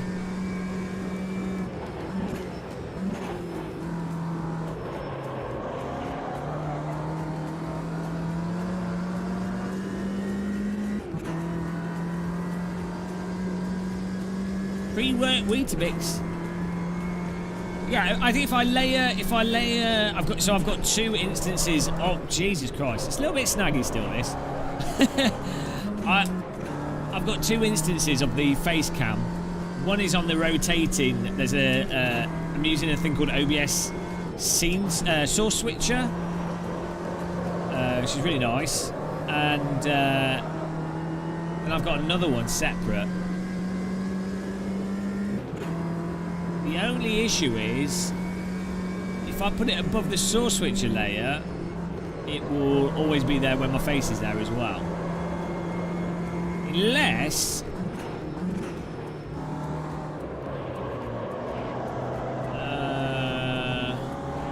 if I do an invisible source, but then I don't think that'll work. Yeah, so it might not actually be possible. not in a way that's convenient. Hello, Christian Kassarim. Say my name! Walter White. Heisenberg. Say my name. Imagine if Breaking Bad was played by Patrick Stewart. That would have made it that would have made it interesting. Yeah, nice. It's a nice update, Pure Sim. I think most people will enjoy the improvements. Force feedback's a little bit more snappy, or a little bit more immediate, I guess. Seems that way to me. I could be going mental. Handling seems a little bit more immediate. Rear diff is still a problem with cars that have rear diff settings, but the other aspects of the handling is a bit more controllable, a bit less snappy.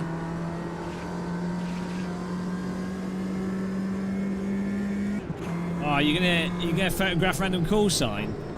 You're gonna photograph his purple keyhole or whatever it's called. What was it? Purple socket. What was it called? Ow, bugger me ass.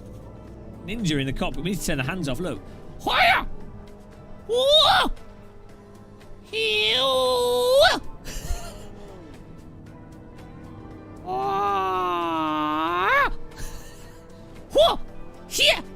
Go! Pa! Choo! Poo! Keep on go! Poo!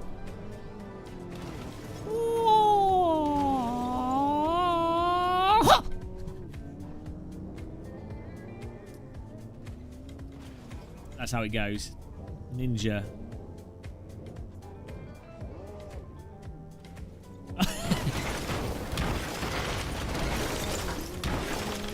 You upset the honor of my family. Okay. Well done, Very Secret. Well done, Leonard G. You didn't win. Fanboy fail. Alan Stefani Denensi. Thomas Schmidt in 4th. Schlongy Jeff in 5th. Boobies in 6th. Assetto Drifter 7th. O's 8th. Edward Brewer's in 9th. Jill's on 10th. My car is on the wall. Look at this. Streamer abuse. I mean, what is going on? Right, next car. Next track. 70s tyre sound effects. Okay, right. I want to do a different time of day. I mean, that was all right. Look, I might make a new service so more people can get in. I'm gonna change the time of day and everything as well. It would be really nice if it remembered these settings, and I would like that. That's my wish list. Reza wish list. Create new.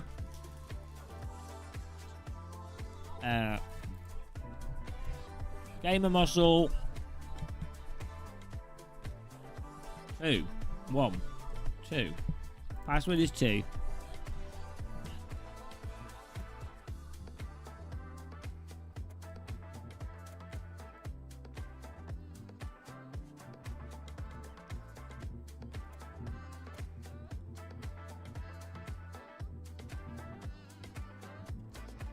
Stupid game full of bugs. What bugs? I didn't see any bugs there.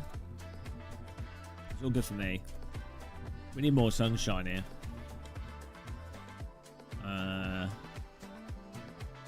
There we go. I forgot the L. Oh, yeah. I blame my wireless keyboard there. That wasn't even dyslexia. That was just keyboard not picking up the button. Gamer Musk.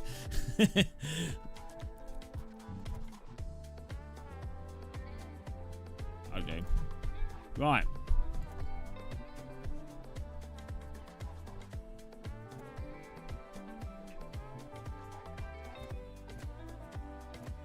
Could do a Donington Park Classic. I know, we're doing Brazilian track. Hey, Phantom.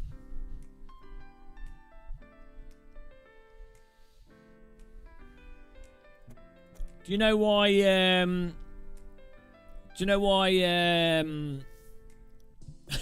you know why daffodils make good race cars?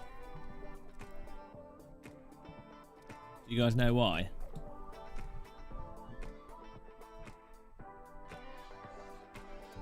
Because it's because they're planted. We're going to Canada. We'll do some Brazilian tracks in a minute. I want to go to Canada because I like this track. After that pun. Apologies. Right.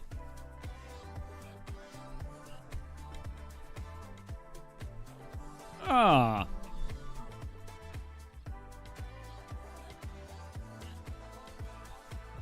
If practice is disabled, does that mean we all have to break our legs to participate? Is that disabled practice? Maybe just like break your wrist or something, poke your eyes out, and then you can do disabled practice.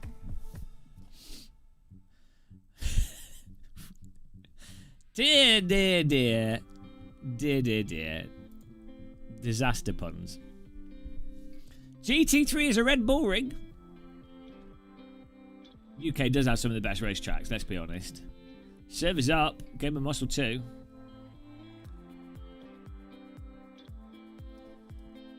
Wheel cam. It's the real deal. Talk us through the update to date. Weirdly, they added a lot of naked women in the game, which is really inappropriate for driving simulators. I don't know why they did that. Also, they've replaced the cars with aeroplanes. I don't know why they did that as well. You could rewind the live stream, Idis Covert TV. But you probably want a quick... You want me to be useful, so I'll just tell you. Force feedback seems a little bit more snappy and responsive. Maybe a little bit tighter. The suspension feels a little bit tighter, which is probably why the force feedback feels a bit tighter. Cars seem a little bit more nimble, but just a little bit snap oversteer, but not as bad as before, I don't think. Maybe lift off oversteer is still not being sorted out for various reasons, supposedly. What else is there? It's a nice improvement. It's nice chooch along. I think if you were if the last update you were like, oh, I kind of like it, but I don't know, then this will probably put it into the, oh, this is all right. Of course, AMS2 fanboys were already made up that they're happy with it, regardless. There will always be the boys of fans. Did they add naked people in? I mean, the real reason Project Cars 3 failed was because it's got my logo in there. It was going to be a huge successful game, and then they put my logo in, and that's it. Tanked it. Apologies there. I'll take the blame though. I mean, that's the danger of courting Game of Muscle. Who paid me to play this? I'm not paid to play this. I'm not good enough at business to get paid to play game updates. What happens when a dinosaur crashes their car? Oh, I should know the answer to that.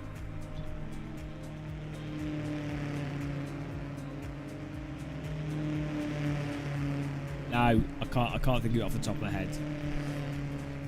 I can't think of the joke. It's going to be really obvious, isn't it? Come on.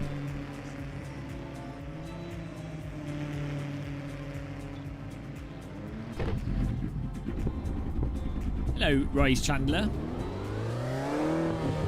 Ah, it's a Tyrannosaurus Rex.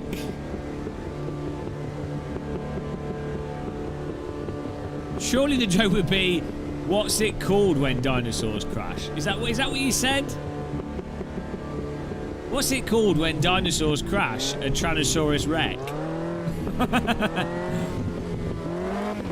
That's pretty bad. That is pretty terrible.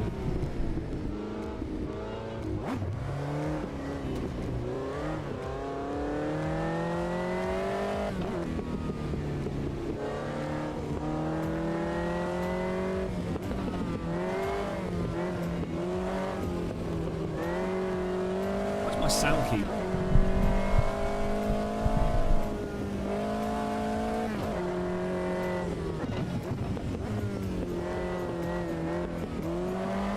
Whee! Slidey slide.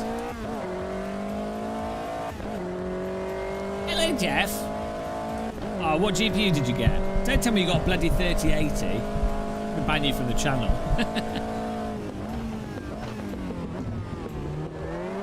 How dare you get a 3080? Yeah, I think this is the best car in AMS2.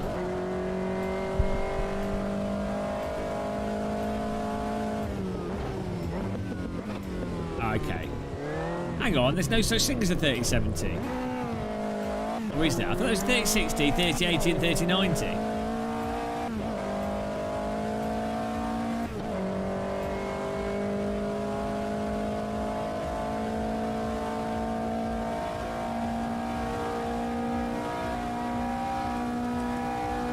I need a little bit longer gearing on this.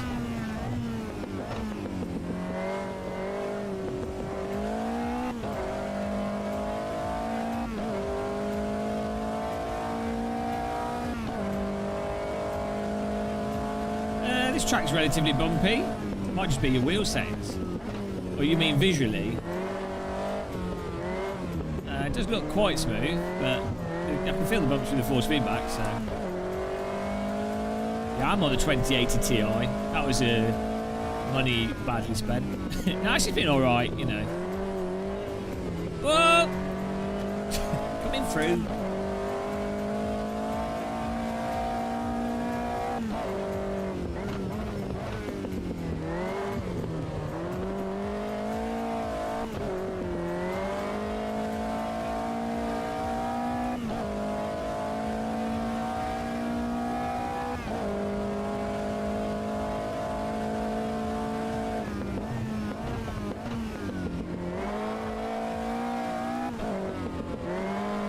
What does a snake drive?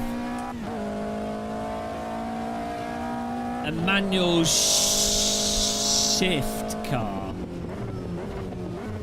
That's the best I can think of. Where does a snake drive? I don't know.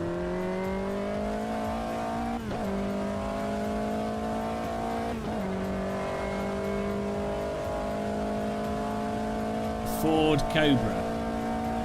That's not even funny. It's not even a good pun. That's just a car that's named after a type of snake. That's stupid. It's terrible. That's just not... Ooh. Death penalty. That was terrible. You've upset me with that. Get out. It's not even a terrible pun. It's just awful. That's just made the world a worse place. Are you happy? Are you happy with what you've done there? Oh, it wasn't the punchline. That was just annoying.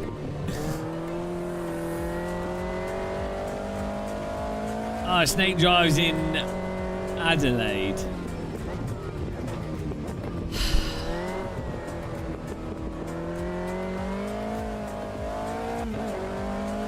Bloody hell. We will get a boo sound effect.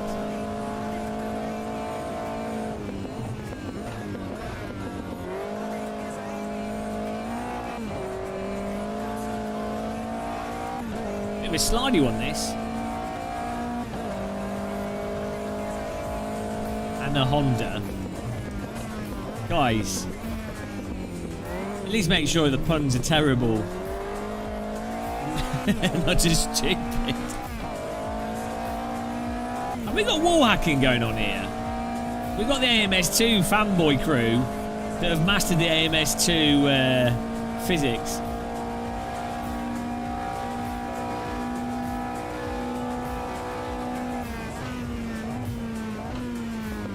That's the grass.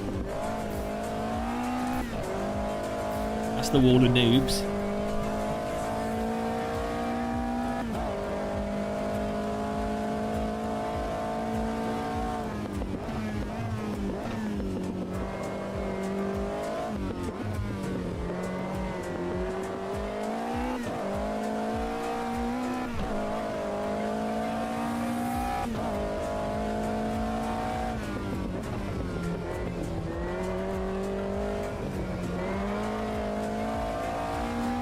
Might be a bit faster here. Doubling the player base. Oh, that's nice to know. I think there's a lot of people that are fans of AMS2, but they're kind of just waiting for the magical update that tickles their pickle fully.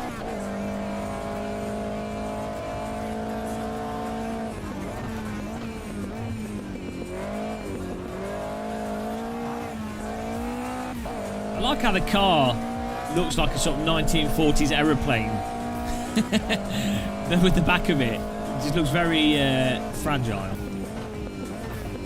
The way that the rear wing is held on.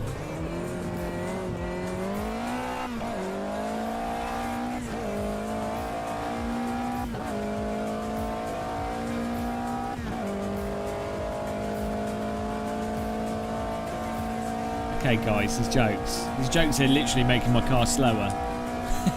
My car's losing the wheel to propel itself forwards.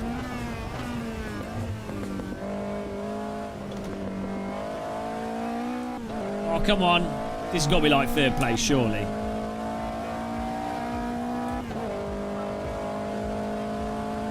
Hey! Oh, Jesus Christ.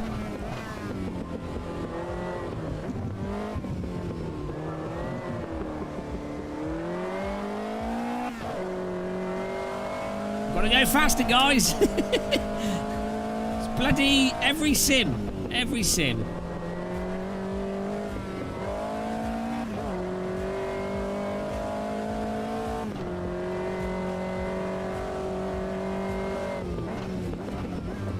You have to treat every sim like a different race car. Even if it's the same race car.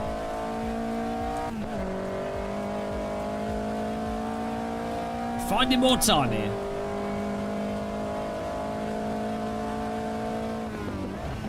Just to spite me. Well, I appreciate the spite. Thank you.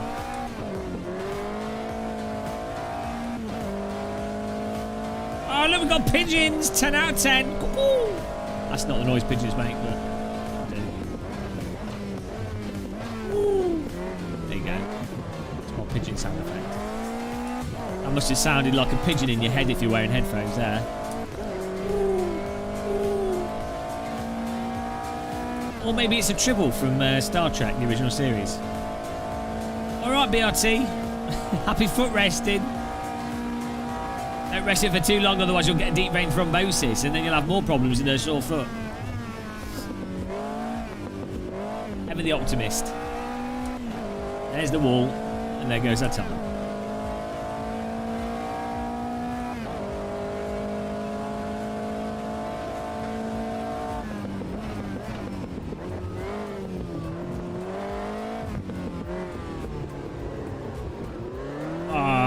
Lap time's already gone there to avoid the crash. Hans Jensen, this has better force feedback than ACC. How does that make you feel? That must be upsetting. You have to inject your foot every night. Sounds fun. Sounds like the typical thing to do on an afternoon.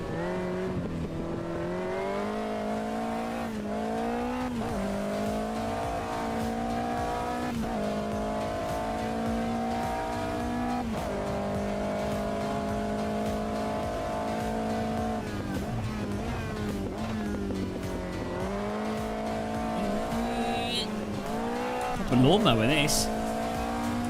Devonshire Cream. Guys, thanks for smashing the like button here. We're on 250 likes. Really appreciate it. This car just slides everywhere, Rise. That's just how this car is. I'm not sure if it's fast or not sliding. It's a very slidey car though.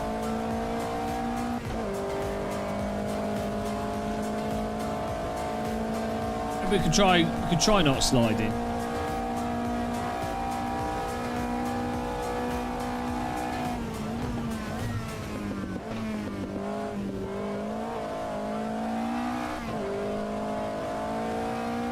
We're in 8th place. We need to get into 7th. Will happen.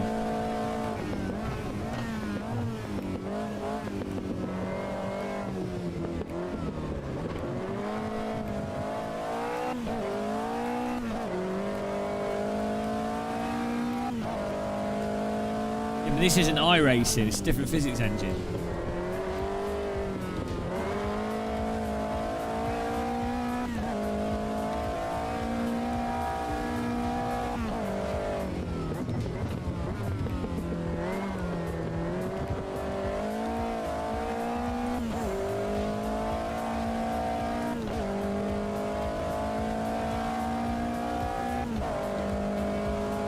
Try driving straight.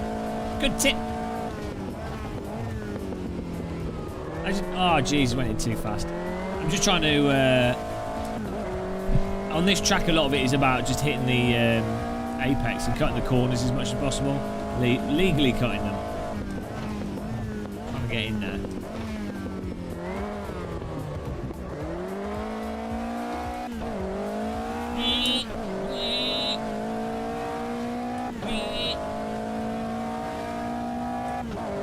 We're going to get one last attempt of a lap here. We've got very secret H32 and O's in the top 3. They're ponying it.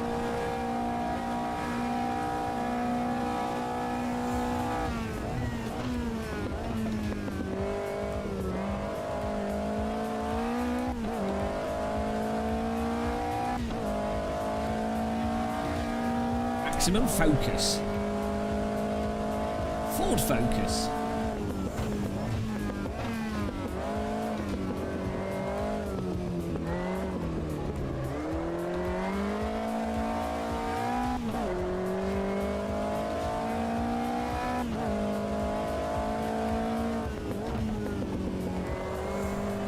Too much.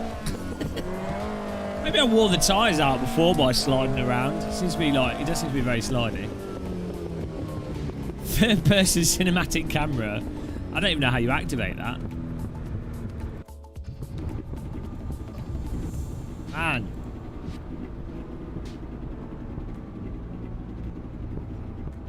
What's the time here?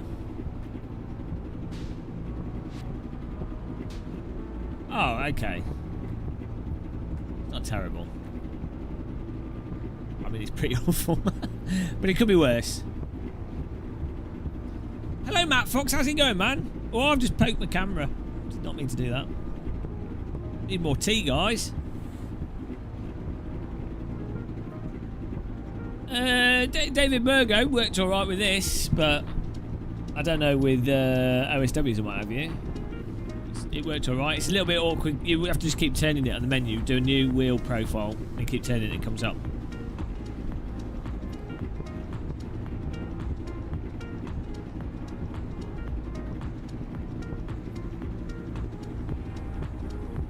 Anything called oversteer or understeer is undesirable unless you're trying to utilise it. Is it lifelike? Hey? James Thompson. I don't even know what he's doing. He's having a conversation with himself. Nice one, David. You can use the foundation effects with that. Matt Fox. AMS2 always gets an update once I've put my racing PC away. Check your kitchen feed and camera. They don't want you to play it, man. They just don't want you to touch it. They only want Brazilian people to play it. Brazil!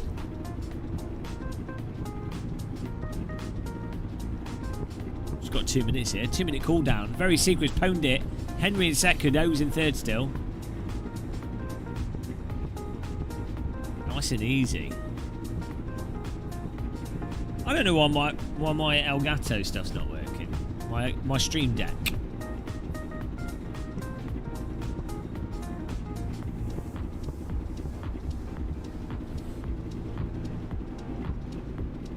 Oh.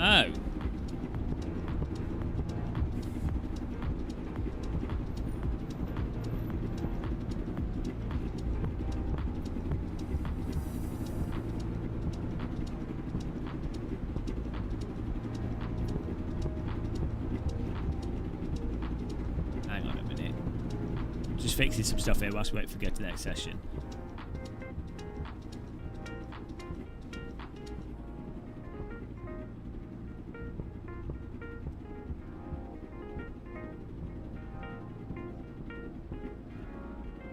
Oh, I see what's happened.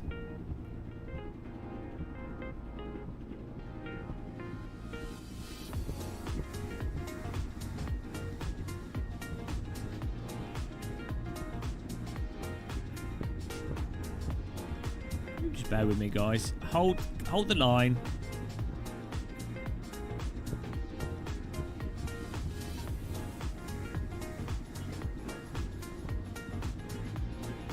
There we go. Right, next session. This should work now.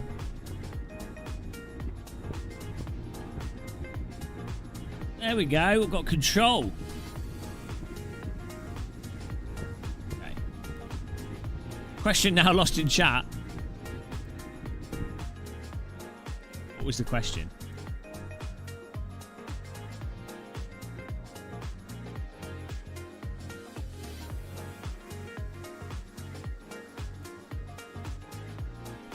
No, it's just the linkage in on the stream deck because I put stuff into a folder. Pandy Tim, not yet, no, because we're just having fun racing, man. Often with MS2, we found the new cars tend to not be the most fun because they tend to take a time for them to polish them. What's the plan behind me? I don't know what it is, but it's a beast.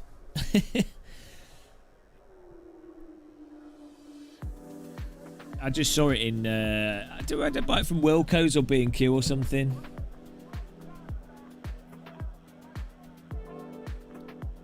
It like loves being watered a lot and it's grown loads. It seems to grow really quickly. I honestly don't know what it is. It's a plant. It's going to keep growing until it fills the whole of my behind. Someone's yet to ready up here. Right, we're in 10th place. We're being demoted. Let's try and get 7th, guys. Thomas Smith, Edward Brewers, Sleepwalker. That's who we've got to get in front of or around their times. Here we go.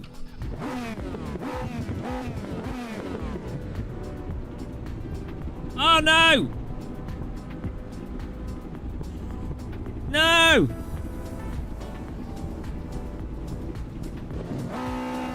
Oh, okay, ignore that. Go!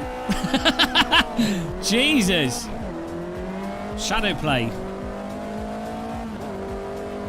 Thank you. I wanted to record the race, but it's not happening. But bloody hell, guys! Textbook T1 there. From that. What you did? Bloody hell! What are you doing, guys? Come on.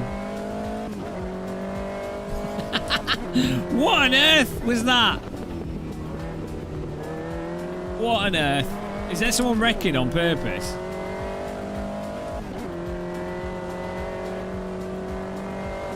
There's no restarting in this. It's alright. Tactical overtakes there from me. That was a pure... That was like a Monza race start. God, flying everywhere. Monster truck MCR racing. That's why the spectators love this race series. Anything can happen. Well, I can't restart. You have to close the server and reopen it. There's no like quick restart button. Otherwise I would do.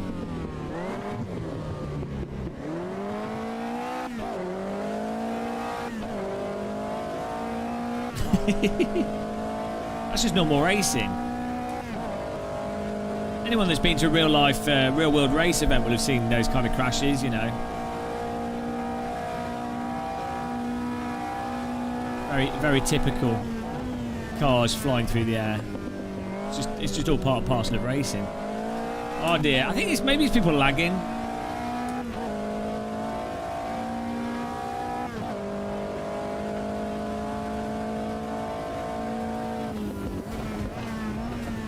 Oh, we've got a spinner.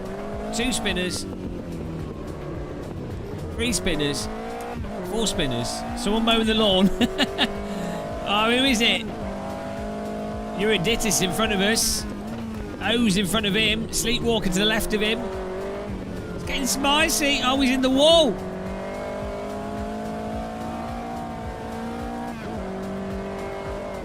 Here we go. Get in the mix here. Skywalker in 5th. Try and get on the inside of Euryditus. fans of flight simulators on this channel. That's what it is.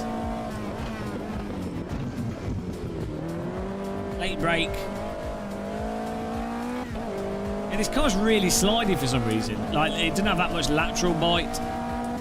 I just lost 2 places there. Bloody hell.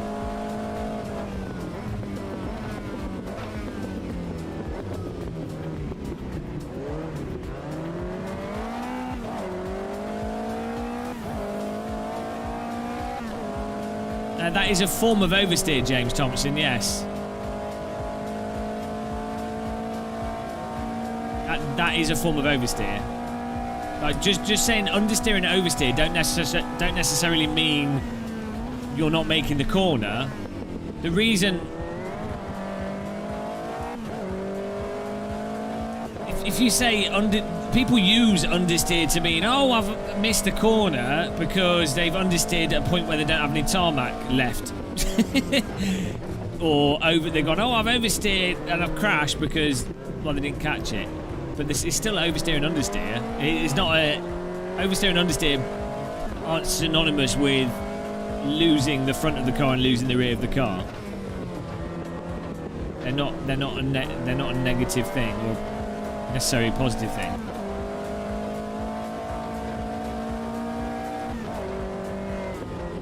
That's why it's specifically called lift-off oversteer. Hello, Rory Scanlon. What is going on with the visuals here?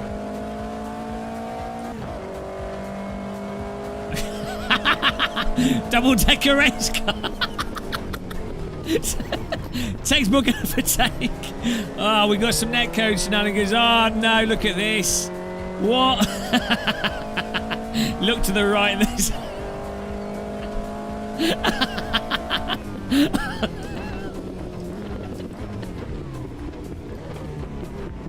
I can't see the screen because I'm laughing. Oh man. Next level driving there, guys. You turn to your right and there's a car. Turn over the top. The over the top overtake. Oh no, he's back on his roof. What is this? Ah, oh, he's going through the corner of his roof. I can't breathe. Can't breathe. Ah, can't breathe. So stupid. I wonder if it's because my maybe I need to set higher, less data on the stream. Oh, he's going to do it again. He's going for the roof overtake. I think it's to do with like a mismatch between the server and theirs, because the cars aren't crashing. Hey, over the topper who overtake. It's the new manga.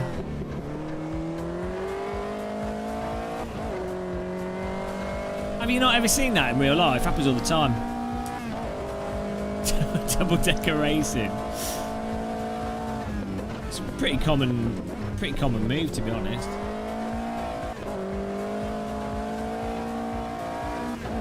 Hey, Qualos, thank you, man.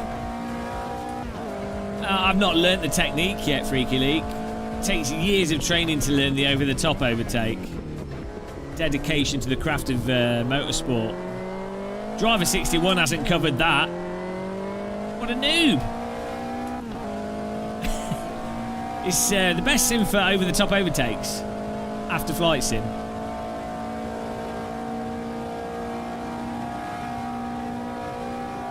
Extreme sim racing. Indeed it is.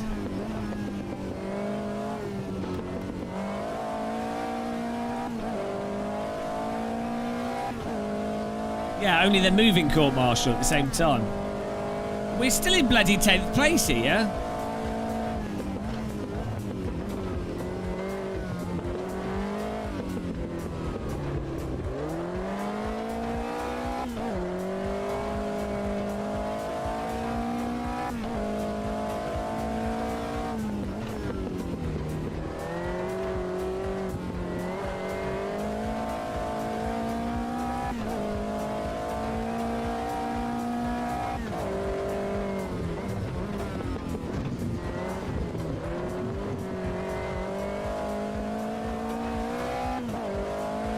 Token Ride. How's it going?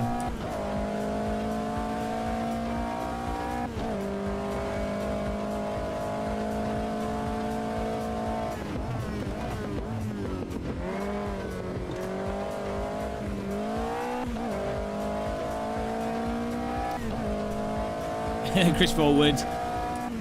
It's getting towards beta.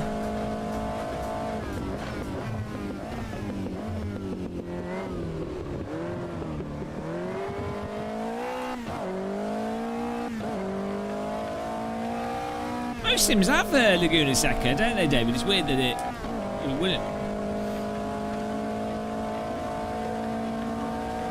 I thought Laguna Seca was a reasonably easy license to get a hold of.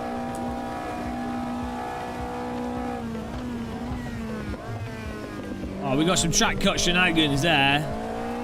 Penalties clearly were not. Maybe that's what it is. Maybe I need to turn the penalties up. Noticing some naughty track cutting going on. Very secret. Let's Shremek him.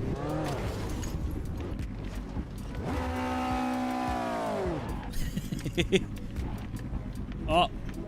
We got him. No, you ruined it. We had him on the roof. We had him. Right. Let's look at the results here. Jesus Christ. Henriv. Oh, bloody hell, guys. Come on. Henriv. Very secret. Thomas. Top 3 there. Good driving, guys. I'm slowing this. I don't know what's going on. Oh, no. Now I'm going off straight. There it is.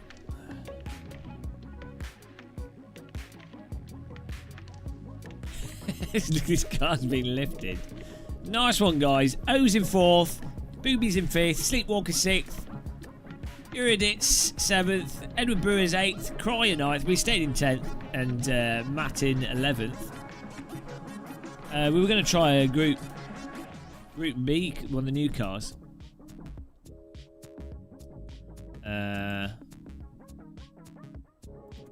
What was the new car?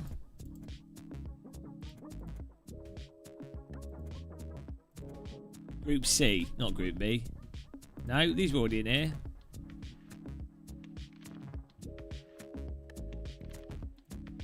What was the new car, guys? Got the trucks.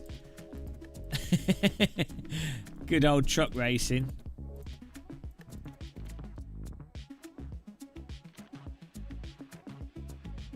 A 962.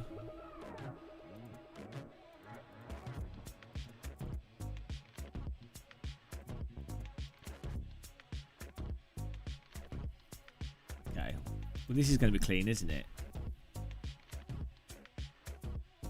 Oh, I don't know, artist. Maybe the results were open to interpretation. Right, what's the track we can do here? Maybe we should do it at Imola. That's always nice and clean.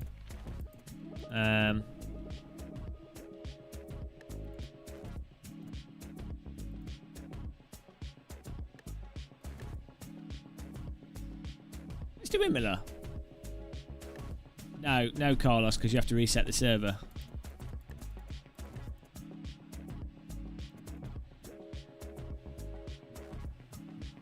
Let's do Imola. See what happens. Get ready. Nice one, Scoop Sim Racing. Should be just 5 laps. Oh, I need to rebuy my H-pattern here. Sort that out.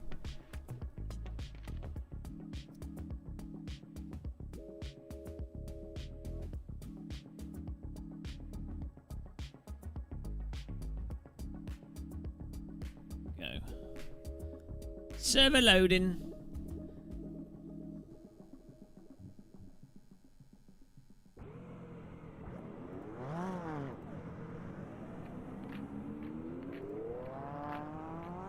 Oh, I see what happened with...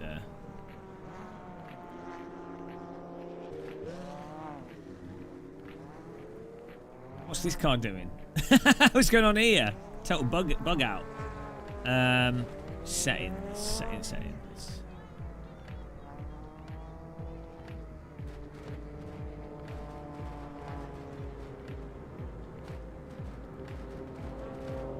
Oh, I don't know what's happening here. Some random issues.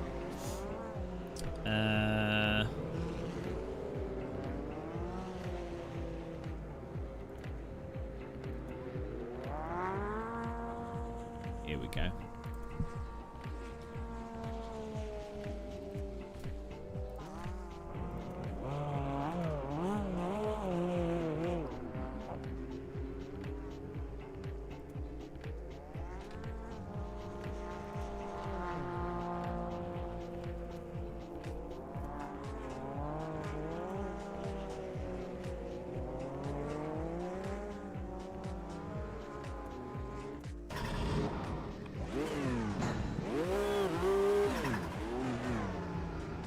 Let's see how it handles out the old box. What are you doing? This sim doesn't have Road America, does it?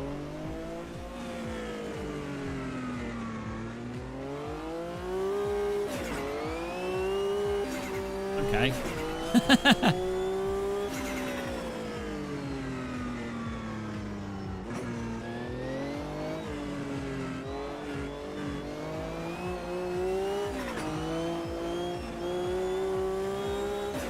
How'd you turn boost up to 100?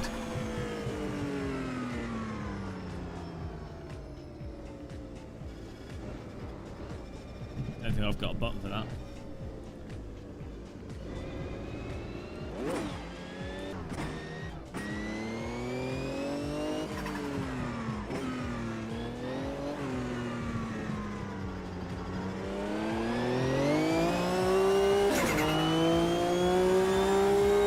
Oh, nice one, Carlos. Glad you're enjoying them. Yeah, I've got mine on still. Good fun.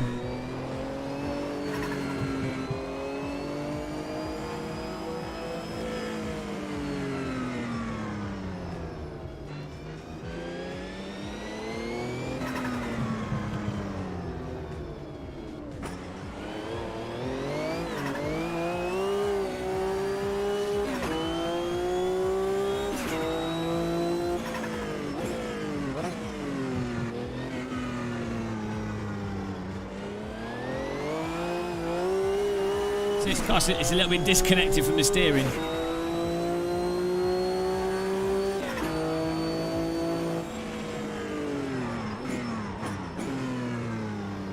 Yeah, I think this car's got weird physics, to be honest. It's all over the place.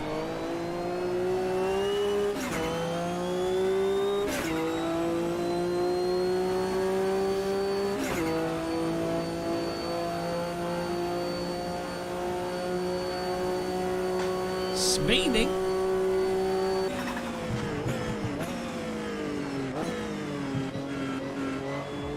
Hello, random camera call sign.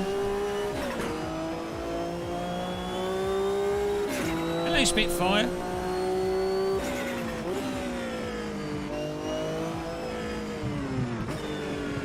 And the movement of the car seems separate to the force feedback. Until it does like a big step out, and it doesn't have lift off oversteer, so that makes it weirdly disconnected. Nice and fast though.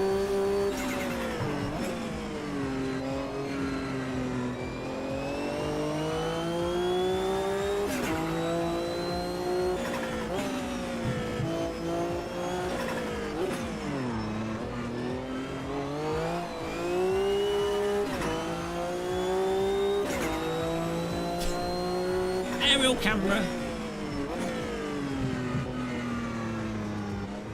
Disney aerial camera. Yeah, these are Mecha Cup 1 pedals.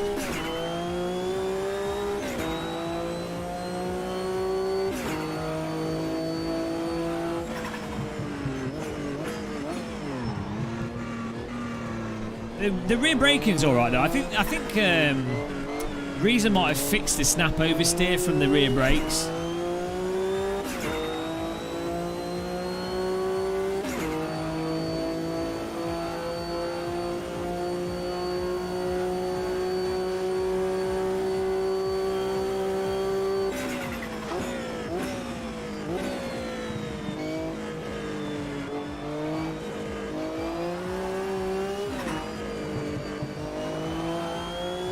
need to turn my transducers up.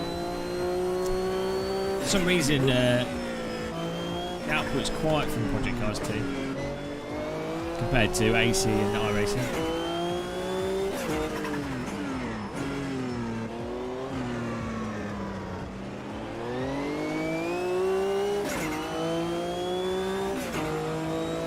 Leonard G, no.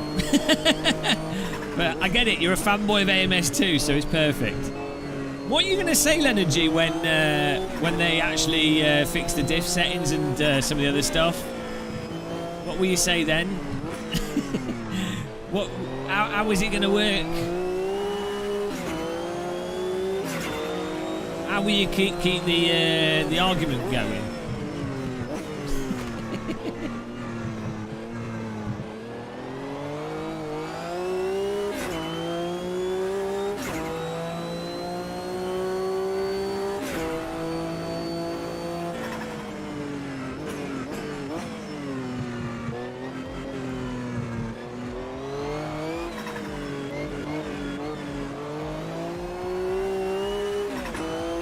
Not so bumpy.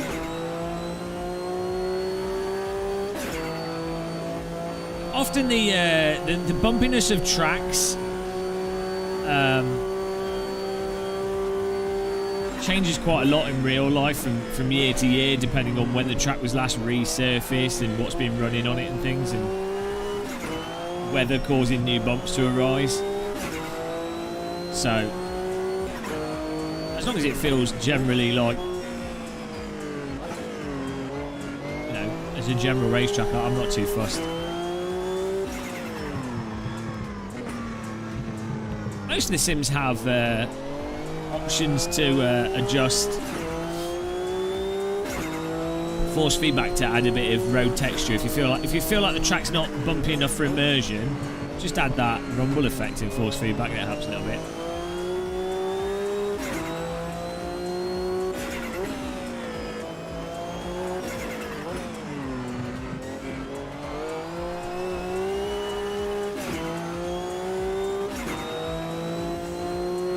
If you're on about the camera shape bumpiness, then Reeves have improved that. The suspension seems tighter now than it used to be. Track width will probably be the same or very similar, but different field of views and different ways that the games render the field of view and different seating positions and stuff make the track look wider or smaller.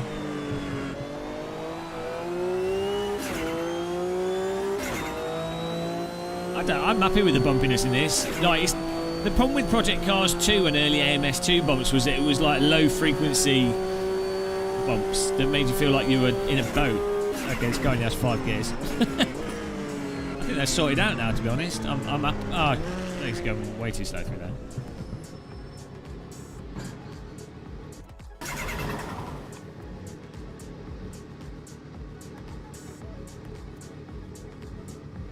If we're alright, drive that a little bit better would be good.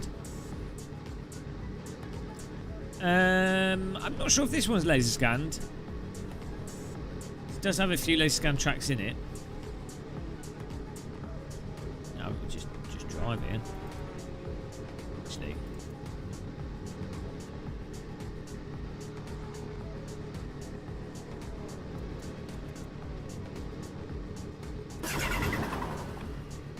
VR's really good in AMS2, yeah.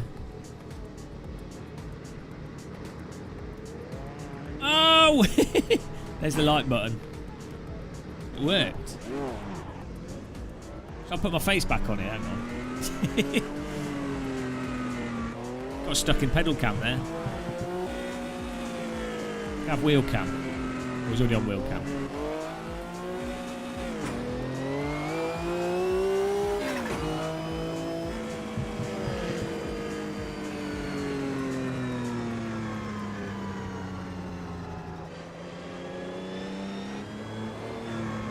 Yeah, the sounds in this car are quite nice, actually. Point.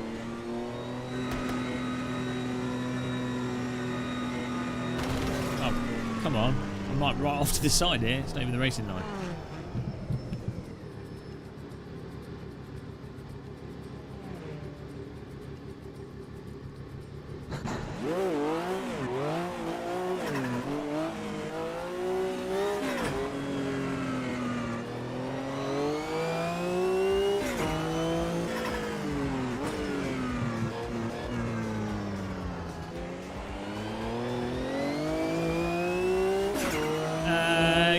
I like fast steering though.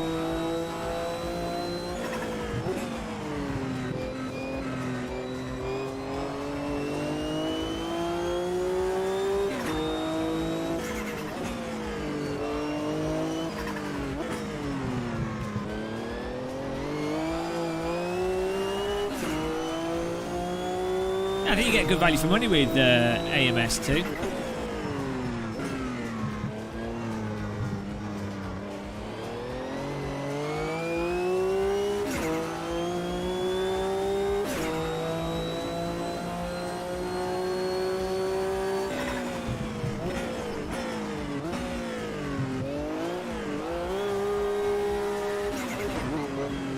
What that was.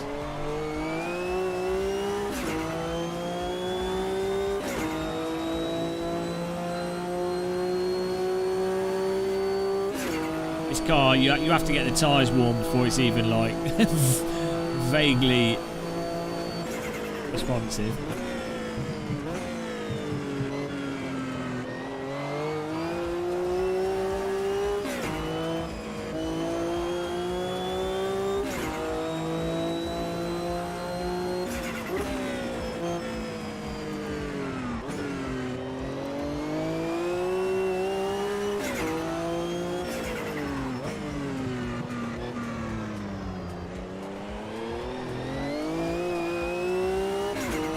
Why no face cam? We do. They're rotating, Bill Bloodshed. You made an incorrect assumption based off the current camera. We've got all the cams. We've got body cam, we've got face cam, we've got wheel cam, we've got pedal cam. We've got Dave cam. No, I'll put it on 100% boost. Let's do it now so we've got enough time for a lap.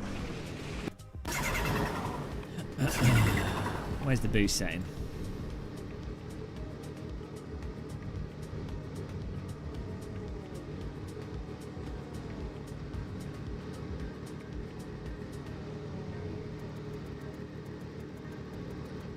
%.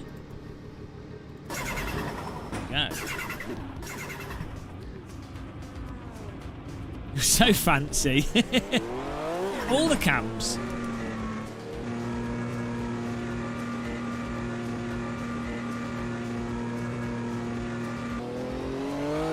Why am I binding telemetry toggle? I don't get what you're on about. There's Thomas. Is that Thomas Smith's ponying it?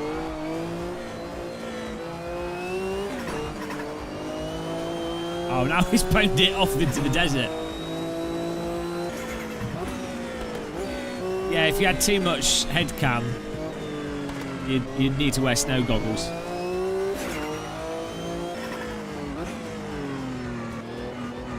Why not bonnet?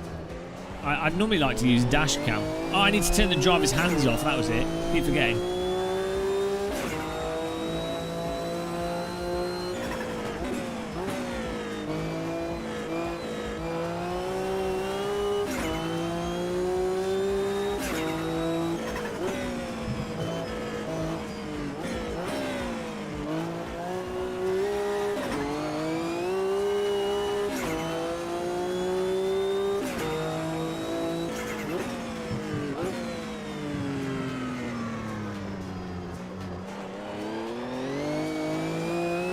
I don't know why they...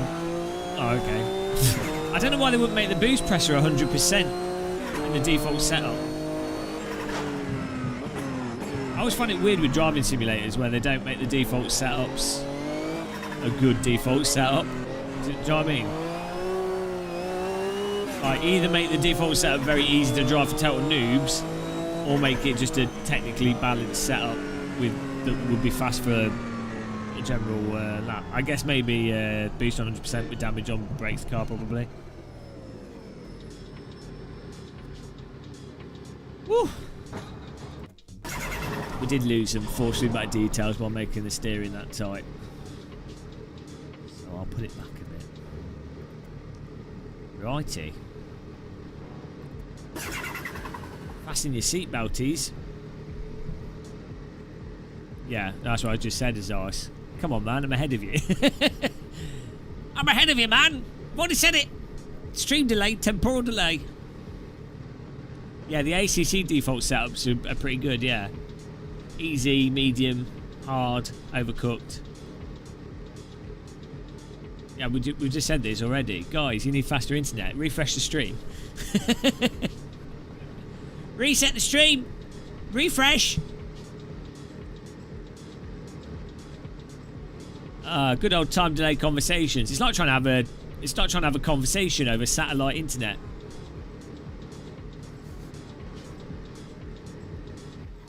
Yeah, this is not going to be a clean race. Let's be real. This is going to be a total mess. The diseased brother of AC, yeah. Well, you know, it tries. Thomas O's very secret top 3. Nice. Sunrise Romance. Here we go. This is going to be war. Oh, I forgot. Matt, you were too slow. Thanks for trying, though. Appreciate it.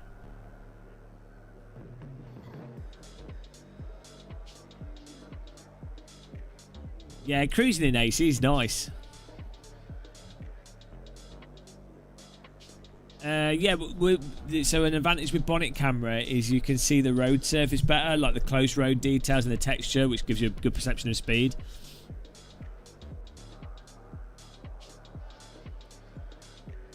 It's alright, we're used to chat latency. Hang on, if I say I will clap and you type clap when I clap. Are you ready? Then we'll know what the delay is. Here we go. You ready? You did it before I did it. Big ignore peace, do. Oh, no, that's not delayed. Oh, unless you guys are taking the piss. Crap. Well, it's not too much of a delay. That's in like 10-15 seconds. Password is T, but we're in a race session here, so you won't be able to join. Here we go. We're going to get claps for the next half hour. Hello, top aerial camera. Try again.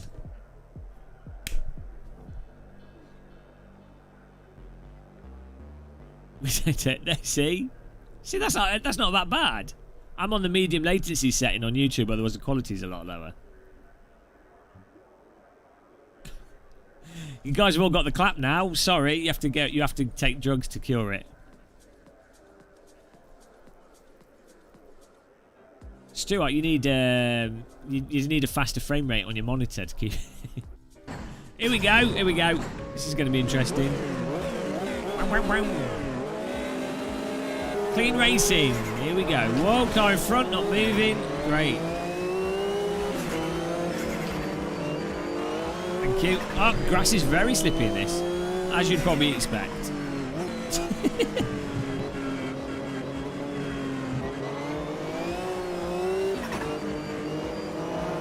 Oh, bit of tap there, sorry.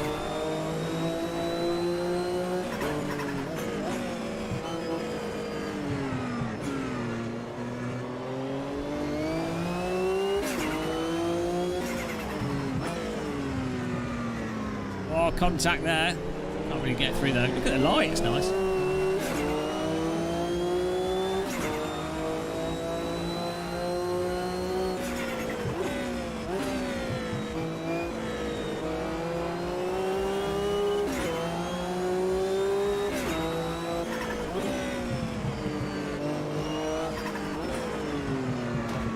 Please don't kill me.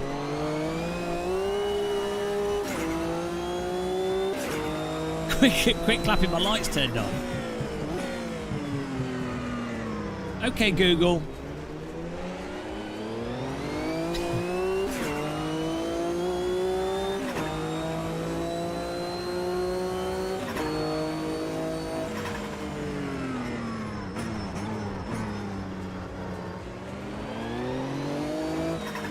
Are we in 7th? Glorious 7th. Whoa, is he going? Kebab shop. 3 for 1. Oh, now I want a kebab.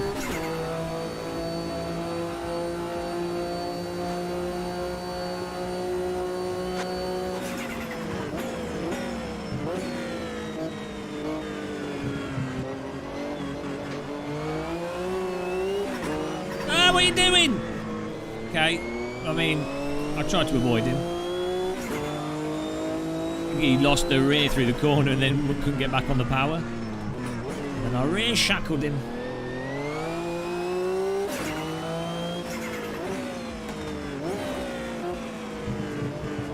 Ow.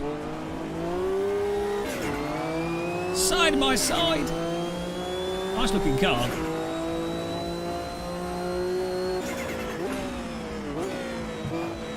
Oh, come on, man. What a nibble. Whoops. Foot fell off the brake then. Oh, nice one, guys. Thanks for hitting the like button. Oh, we hit 300 there. Nice one. Good job.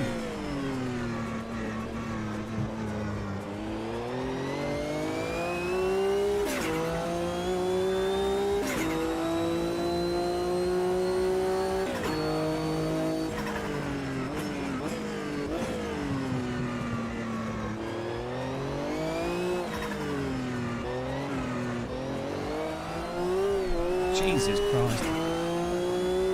100? I can't, the graphic's not working. It might work now. Oh, there we go, it works now.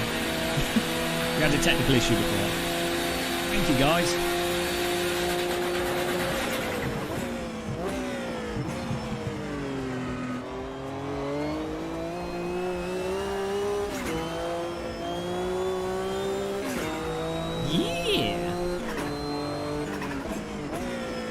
I can't believe all this stream stuff seems to be working. Normally when I change stream setup things, all the cables break, monitor stops working, OBS stops working, YouTube stops working. Yeah, it's a little bit rotated, JK, but... Hey.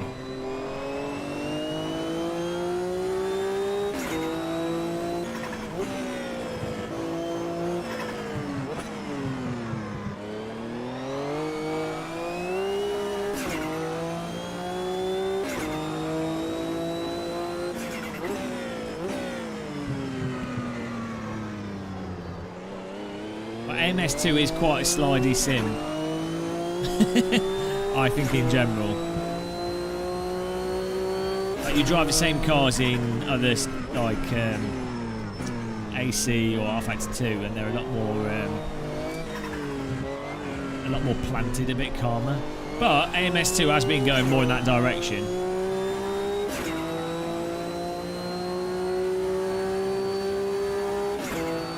Streamlabs, yeah, Streamlabs been mental. I don't know what Streamlabs is doing.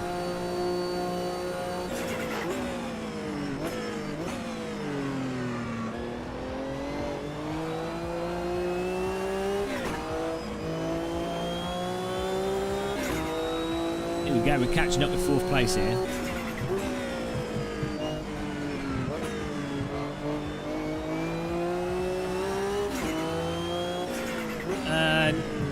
I'm using a 35 wide. I don't really want to use a super duper wide because it'll be even more ridiculously wide for videos than this.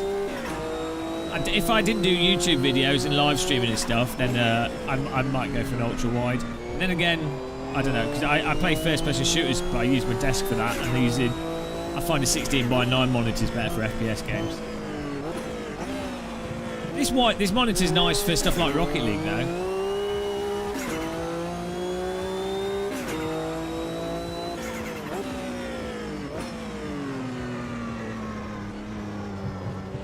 Cinema muscle. Cinematic. Yeah, it looks super ultra wide looks really bad in videos, but it's not. They're quite good when you're actually using them though. Whoops. Totally missed the gear shift there.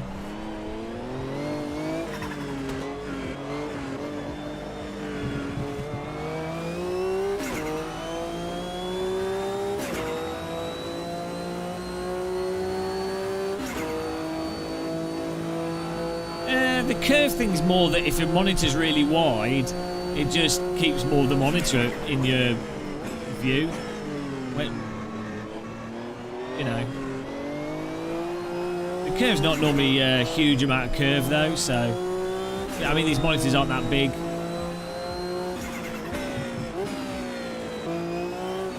Generally, if for the curve to make more sense, you would generally want more of a curve, and then you could have the monitor closer to you.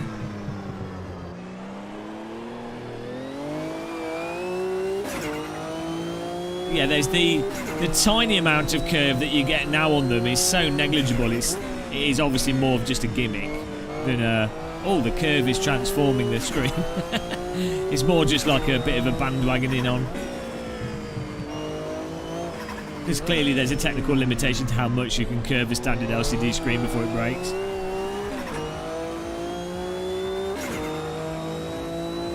Hello, Connor Clifford.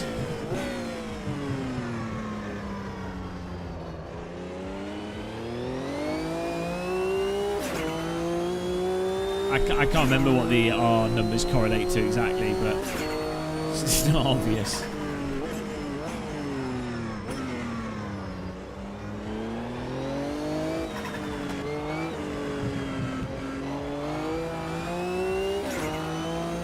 I think this car will be a lot better if they fix the lift-off oversteer issue with this car. I think it'll make it a lot easier to drive. It's just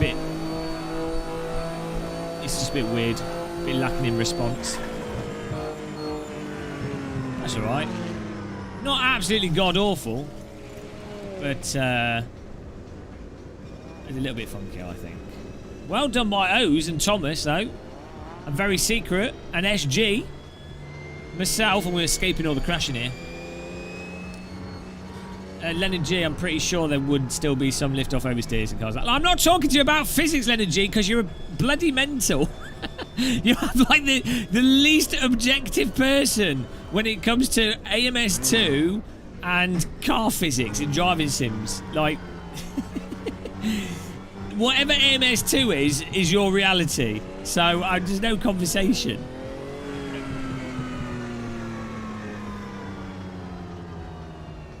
I'm escaping all the crashing. Petrol, brass.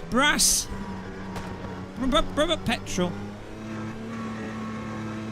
That was alright. Thomas pwned it.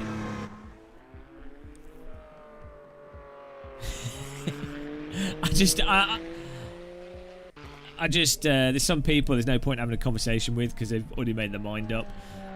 What's going to be happening is AMS2 are going to fix the lift-off oversteer, which is very obviously an issue if you've played any other simulator or look at car handling. And then I'm just waiting, Leonard, for when that happens. How are you gonna like be like, oh well, obviously it's broken now, so you have to stop playing it. Warren Frost, yeah, a lot of the race sim cars, the gear shifters on the right. Right, here we go. O's, Thomas, Very Secret, Scooby G, myself, Turbo Esprit, Cello Phelps, Matt VR, Zero Select, Nico Cheeseburg.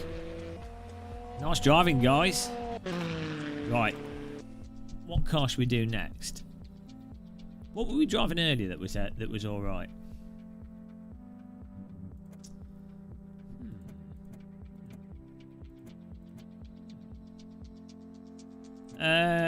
No, it does. It's perfectly fine in AC. Okay. Can I have a password? It's T in capital letters. Yeah, they've actually done a good job with the sound on that car. She sounds pretty decent. Bmw M3. Where's that? GT1. Well, we just go for something else. We could try the M3. These were like totally broken last time we drove them, so we could try these. Although I feel like driving a bit of a flappy paddle chill out car.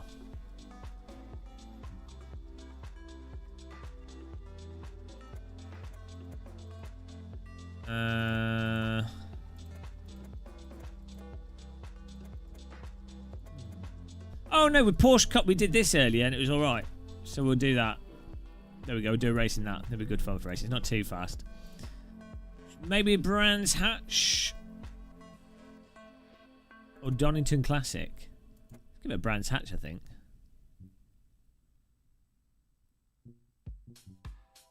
Go for Brands Hatch with this. That'd be fun. Get in there. Hettel.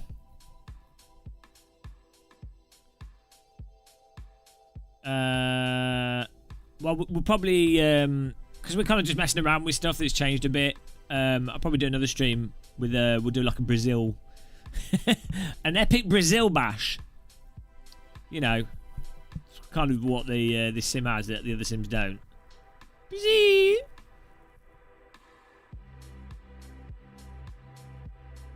We could do multi-class in the Brazil bash. I don't know if the cars are bopped in this. To what extent they're bopped. The grass is more grippy. That's nice. Some Robert Kubica style overtakes. Brazilathon. Hang on. Back on the flappies here. I like driving flappies. I'm like super lazy. Always like, I don't know. I find it just easier. There's less effort in it. Can't go wrong. I like H pattern, but it's more of it's more of a.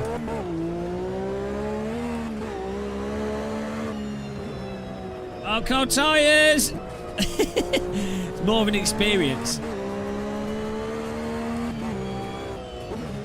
H pattern. Oh, Jesus Christ. We have some grip.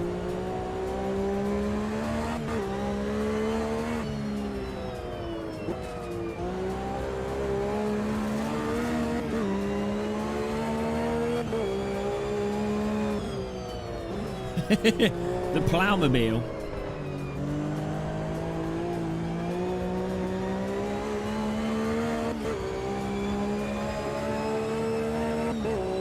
I've got to turn the hands off. I keep forgetting. I like to drive like a Jedi.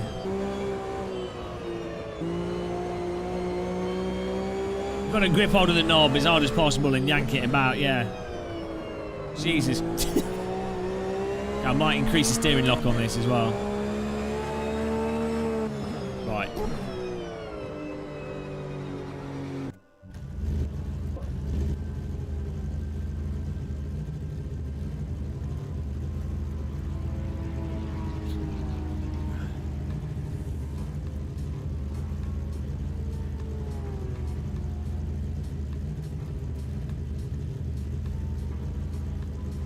Driver's hands.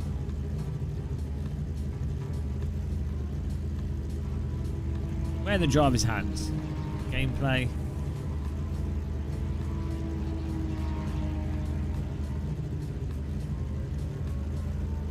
Ah, is it? You have to do it out of the game, don't you? I think.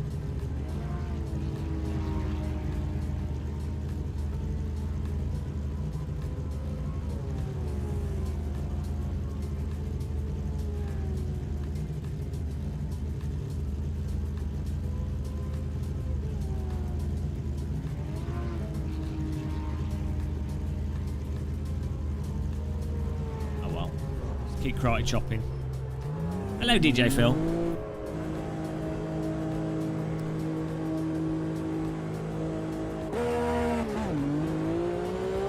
Here we go. Mr. Cold Ties.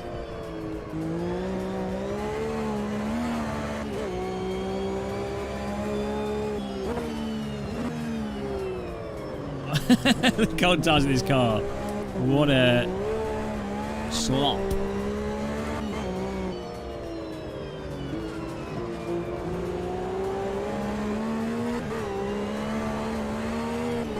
The cold tyres are actually done pretty well in this game. Like, you still have control of the vehicle, you can still slide it and catch it, and you can still drive, but the tyres are cold so they have less grip. Don't know why that seems to be a problem with other sims where it's like the cold tyres act as if they're not wheels.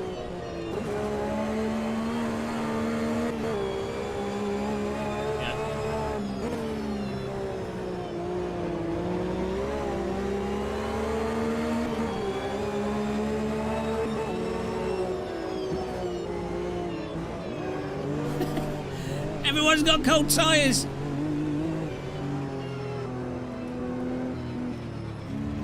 I can show you a tyre. It is really cold.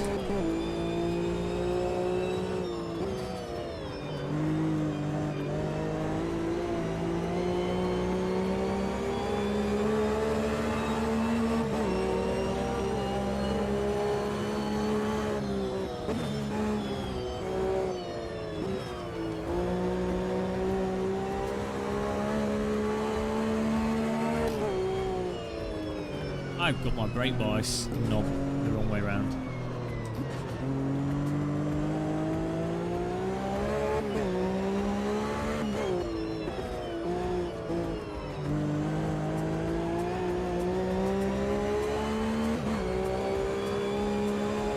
Not yet, DJ Phil. But or are they put that in the game now? They were going to.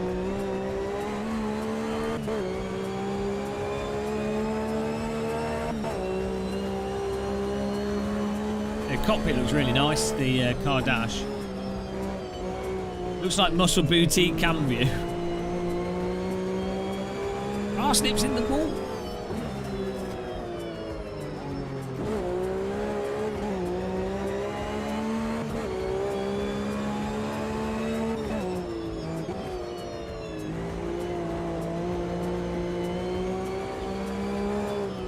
She's a right handful. Car's trying to kill me.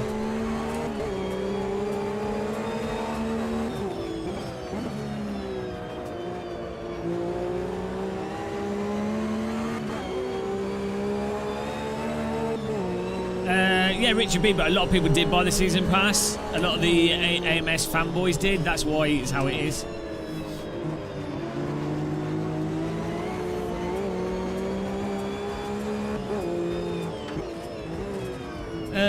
I don't know. You don't really want magnetic shifters to be that too hard, Connor Clifford, because you get fatigue in your fingers. Like, there's this weird misconception with a lot of sim racers are like, oh, real race cars have like 20 Newton meter force feedback and everything's stiff and hard in real life. But actually, lots of aspects of real world cars are not hard. It's whatever makes it easiest for the driver. Generally. But I did like the neodymium magnets on my OSW. They were a good balance. These are really light on it. I don't really mind either way. I do like the positive click that you get with magnet shifters, but as long as the shifter doesn't miss shift and there's not too much travel, all right.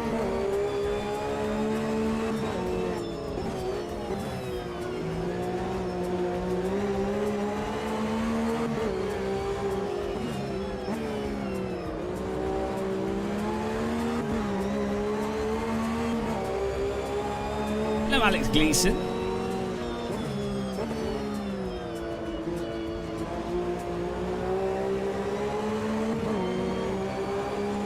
Yeah, well, that's what I always say, Bill Bloch said, is that driving sims should take advantage of force feedback wheels in a way that's arguably slightly unrealistic, but it's the only way you can get that. Motion rigs can't even deliver the type of information as fast as you need it to be able to drive in a realistic way, so force feedback wheels need to offer that information as an option so people can turn it off if they don't like that. But for people that drive from feel, yeah, and a lot of real world car wheels have absolutely no feel.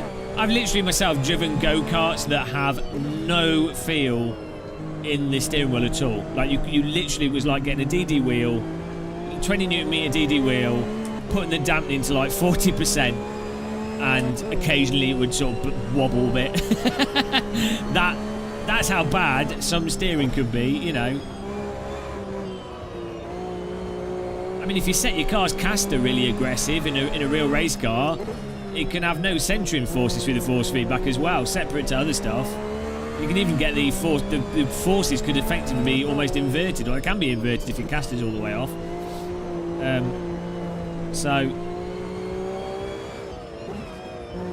But you have G-forces, so it's not a problem.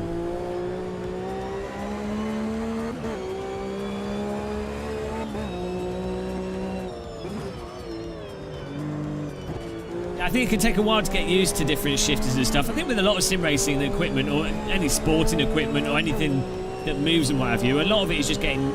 You kind of just get dialed into it and get used to it, and that's what you end up liking. It's not necessarily objectively better or worse, it's just you've got used to it. So if you ever played tennis or badminton or I don't know, whatever, if you got used to a racket, you use a racket for like 6 months and then you change it to a new one, even if the new one was objectively better, like the strings are tighter and stuff, or you know, whatever, it takes a while to get used to it, and it feels weird, and it might be worse and it might be better. Same with like skis. You can get a different set of skis and it, you know, all those sorts of things, because you build up like a sort of subconscious intuition, muscle memory for everything. Yeah, anything. Well, it's all to do with how your brain builds up like a framework, like neurons that have an expectation for certain things to happen, and then when that certain thing doesn't happen, your brain goes women do the same. What about men?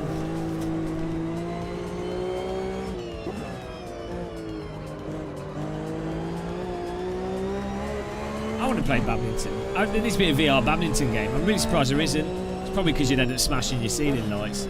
11 table tennis is fantastic.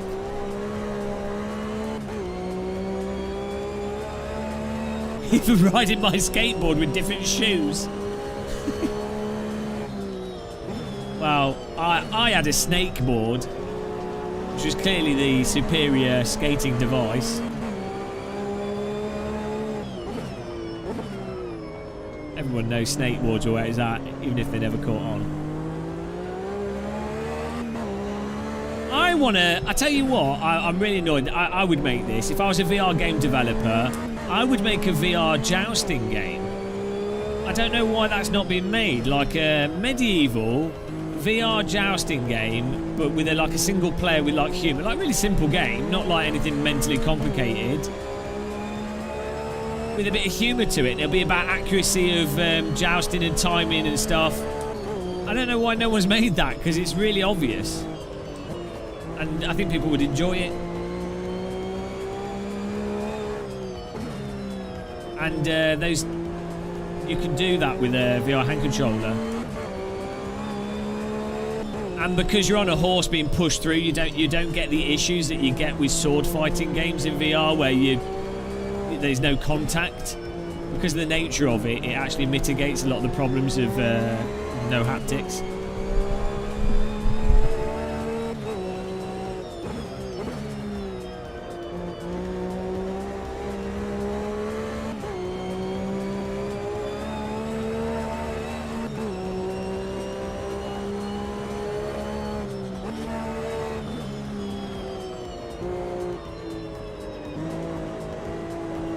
Oh, Jesus Christ.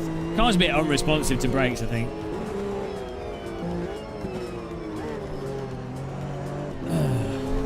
Makes it quite hard. At least it's not snapping, like you're not crashing from it, but...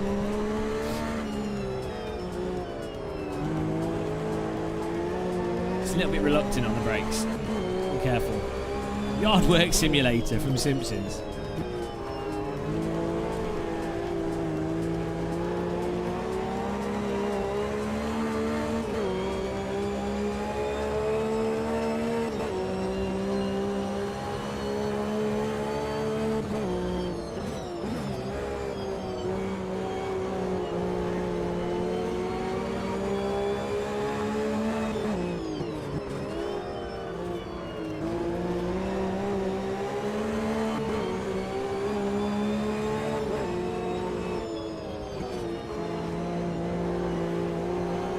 Jesus Christ, it doesn't like that corner. Dora the Explorer-mobile. It's a single car.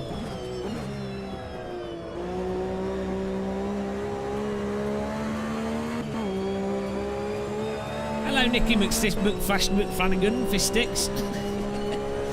It's alright, it's a nice update. Oh my God.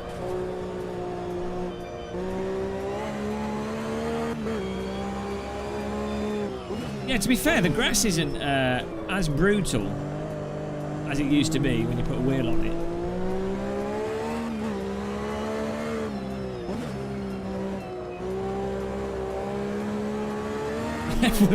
Oh, come on, man. I think they've... well, you can see their release notes on Twitter, but force feedback feels a little bit, tiny bit tighter, suspension feels a bit tighter. Handling feels a little bit less abrupt in a sense. But, yeah, it's like a nice improvement. But it's not like a... wow! improvement, if that makes sense. But it's good, like good fun.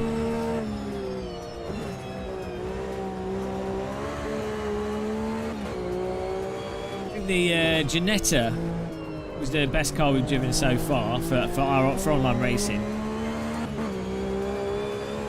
Yeah, iRacing grass is mental. iRacing grass is as if it's bloody been raining on the grass. What's going on? I mean, yeah, I don't know. There's still like weird stuff in this with a lot of the cars where you're just like, okay, okay.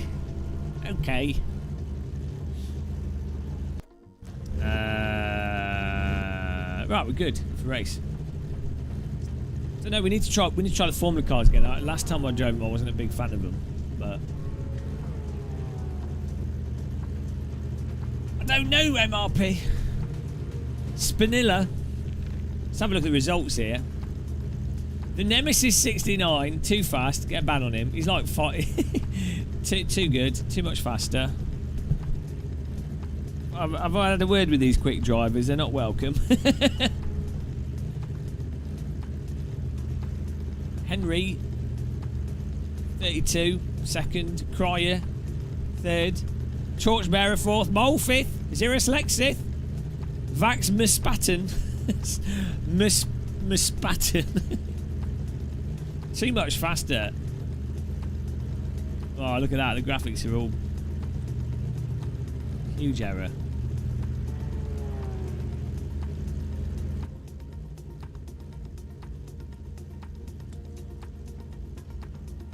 We go.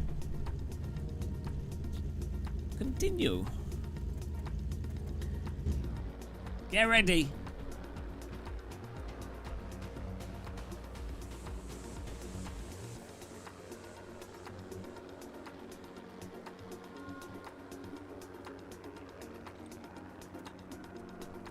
Right, we've got to finish in 7th.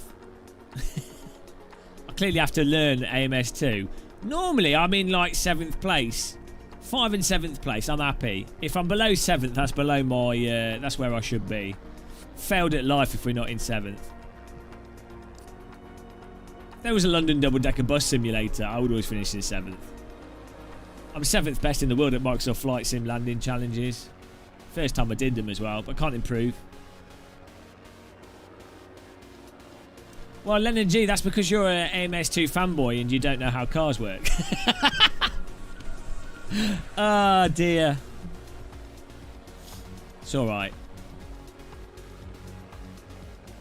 Do you want to... should we have an argument from authority?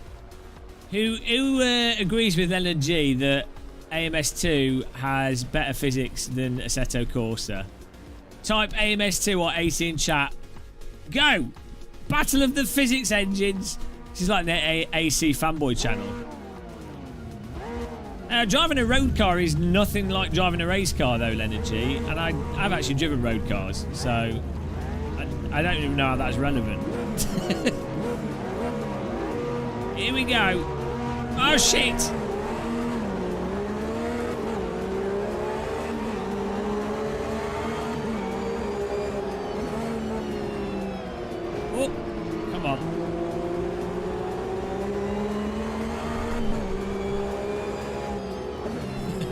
Project Cars 3. Whoa! At least we had tyre warmers out at the start. That helped. Oh, okay, that didn't help. Okay, come on, guys. I'm stuck on... Come on. At least the cars aren't getting stuck together, though. Like, visually, the netcode does that thing that bugs out occasionally with some of the pointy cars. like the wedge cars. But at least when you have a car contacted, they're not getting glued. Something they fixed over Project Cars 2. Cars in AC don't have enough weight. I think you're playing a different driving sim, mate.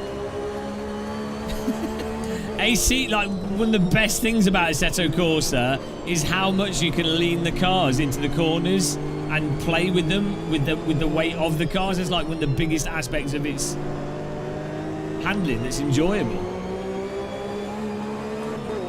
I think I don't know what's wrong with you. I think you've caught AMS2 fanboyism. I mean, I'm not, I enjoy playing this. We have good racing and stuff, but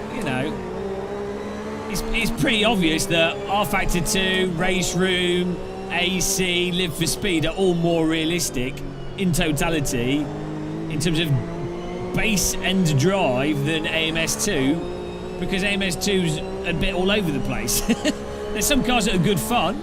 They pass the threshold of enjoyment, but if you can't see that there's like quite big holes that are very fundamental to driving, like all sims have holes in the physics, of course, but it's like not being aware of iRacing's physics hole over the limit. It's very obvious. It's there. Like I don't know anyone that would contend that iRacing, for example, drives properly over the limit. But if you enjoy MS2 though, that's fantastic. Like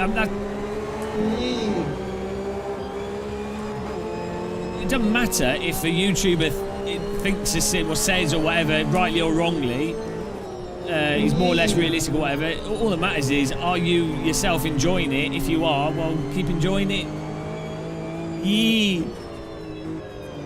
I'm enjoying the AS2 development though. It keeps getting better. Weirdly, it keeps getting closer and closer to Assetto Corsa and other sims. Weirdly that. Strange that. It could be that Madness Engine has a nice complex tire model, really complex physics engine, and is very advanced, but with that depth comes a lot of complexity that means that it takes a long time for the developer to get all that complexity in line to make the complexity work in a balanced and realistic fashion. Strange that, isn't it? So the end game would be, hopefully, that you end up with something that has the solidity and sort of end drive purity of the less complex sims, but with the addition of the complexity. But it takes time. So that's why I like Reza, and that's why I've been enjoying Automobilista 2, is you can really see the progress in it, and you can, as it is right now, you can have fun driving it. But I'm not going to pretend that it's not like got some weird handling character.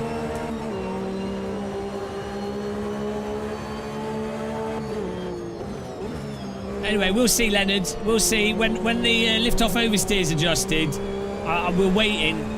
We'll do the lift-off oversteer stream, and then we'll see how you can factor that into the your arguments when the AMS2 reality's changed for what will have to objectively be worse, given how good it is now. In your view, we'll see. The universe will collapse. Yeah, Microsoft Flight Sims. PC users are definitely being treated as beta testers, but I have fun with it. And you are seeing with Microsoft Flight Sims like AMS2, you keep seeing improvements. It keeps developing. It's all good. And the updates to Microsoft Flight Sim are really nice.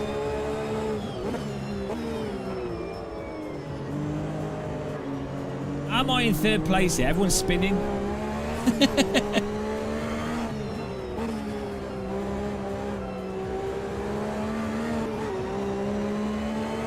Twisted Metal VR, yeah, that's another one. I don't know why that's not being made yet.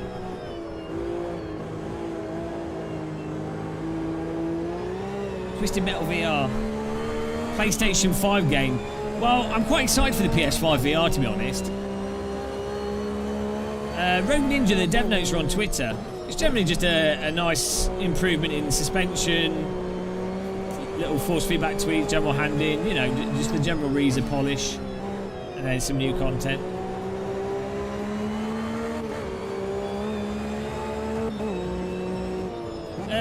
Yeah, Microsoft Flight Sim runs a little bit smoother.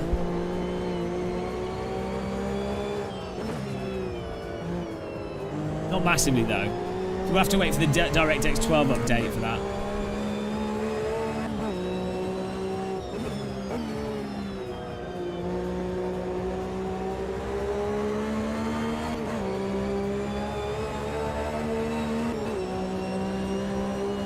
Well, the reason I'm excited about the PS5 VR is because the PlayStation 4 VR games were actually quite good VR games, but PS VR was crap, really, like compared to the PC VR headsets. It was comfortable, and it was good value for, you know, I'm not saying it's... In and of itself, it wasn't bad, but... And it did good things for VR, but obviously, compared to the PC VR headset, it wasn't very good. The point is, if the new PlayStation VR is more in line with the PC VR headsets in terms of the controls and everything, and you've got a chance of like cross-platform VR games, you've got a much bigger audience on console, plus you combine that with the Oculus Quest audience. And typically the Japanese, like the PlayStation VR games, have better games design than the, you know, like the Oculus VR games. They tend to have, they're just bad games design. So, and there's also the chance with PlayStation VR that you start seeing more like Hitman, or apparently, well, there's a Splinter Cell VR game in development. You know, stuff like that, which could be really, really cool.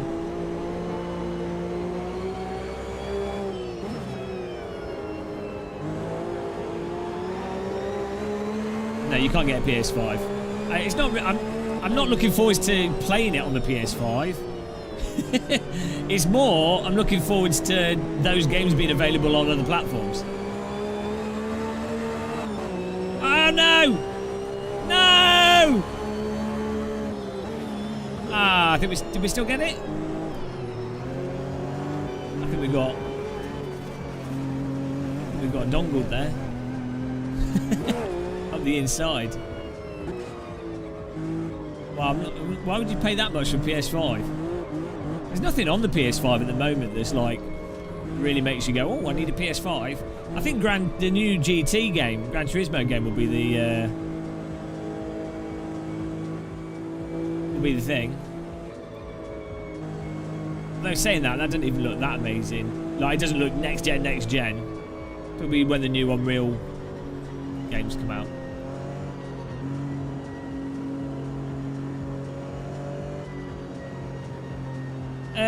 Alex Gleason, yeah, but the underlying physics and force feedback in AC is because of a set of course of developers. The fact that it supports mods is because of development decisions. The graphics engine is from the developers. You know, the modders have to put in the... So this is like a weird thing that people seem a bit confused about, is like, when a car mod is made, the modders are putting in numbers and stuff, but they're not doing the physics. They're putting in the right values, which can be, you know, it's very important. It can, like, utterly transform how a car drives, but the underlying game's physics engine is effectively the crux. For the most part. Like, there's give and take. It's not always the case, but, you know, it's very important. Or at least the underlying physics engine being such that modders can then actually put values in that change things, if that makes sense. So, you know, Kunos with AC, like, effectively created the predominant work of art. The crux, hashtag the crux. Right, well done, the Nemesis. Zero select. Oh, I did get third. I win. That's it. Delete the sim. I've broken it. We beat 7th place. Connor Phelps, LA2. Well done. Smash that like button. Vax Muspatten in 5th, Matt RV 6th, Turbo Spree 7th, Fax 8th, Scuba G 9th, Cryer 10th, Y Rob 11th. Nice one. Right. I am going to get some food to eat because it's coming up to 10 o'clock. I'm bloody starving. But, in summary, with AMS2 then, after doing those races, I would say the latest update, if you're an AMS2 fan, you'll really like it because it just tightens things up a little bit. So and if you're an AMS2 fanboy, you probably think it's perfect anyway, so it doesn't matter what they do. But if you're a general fan of it, a sort of casual AMS2 fan, I think you'll like the update. You know, new content, new things to play with. Great, you know, really good value for money. If you were sort of AMS2 on the fence, AMS, like, you know, you prefer other sims. I don't think AMS2 is at the point yet entirely where you'll be like, they're handling blows race room out of the water, or AC or R Factor 2 or whatever out the, you know. AMS2 is very much his own handling, which you may or may not like. But I do feel like this update, aspects of it do feel like it's getting closer to that general polish you see in the other simulators. I know that'll trigger AMS2 fanboys. Deal with it! You know, I'm speaking the truth. So, you know, deal with it! Even all the girls agree with me. Yeah.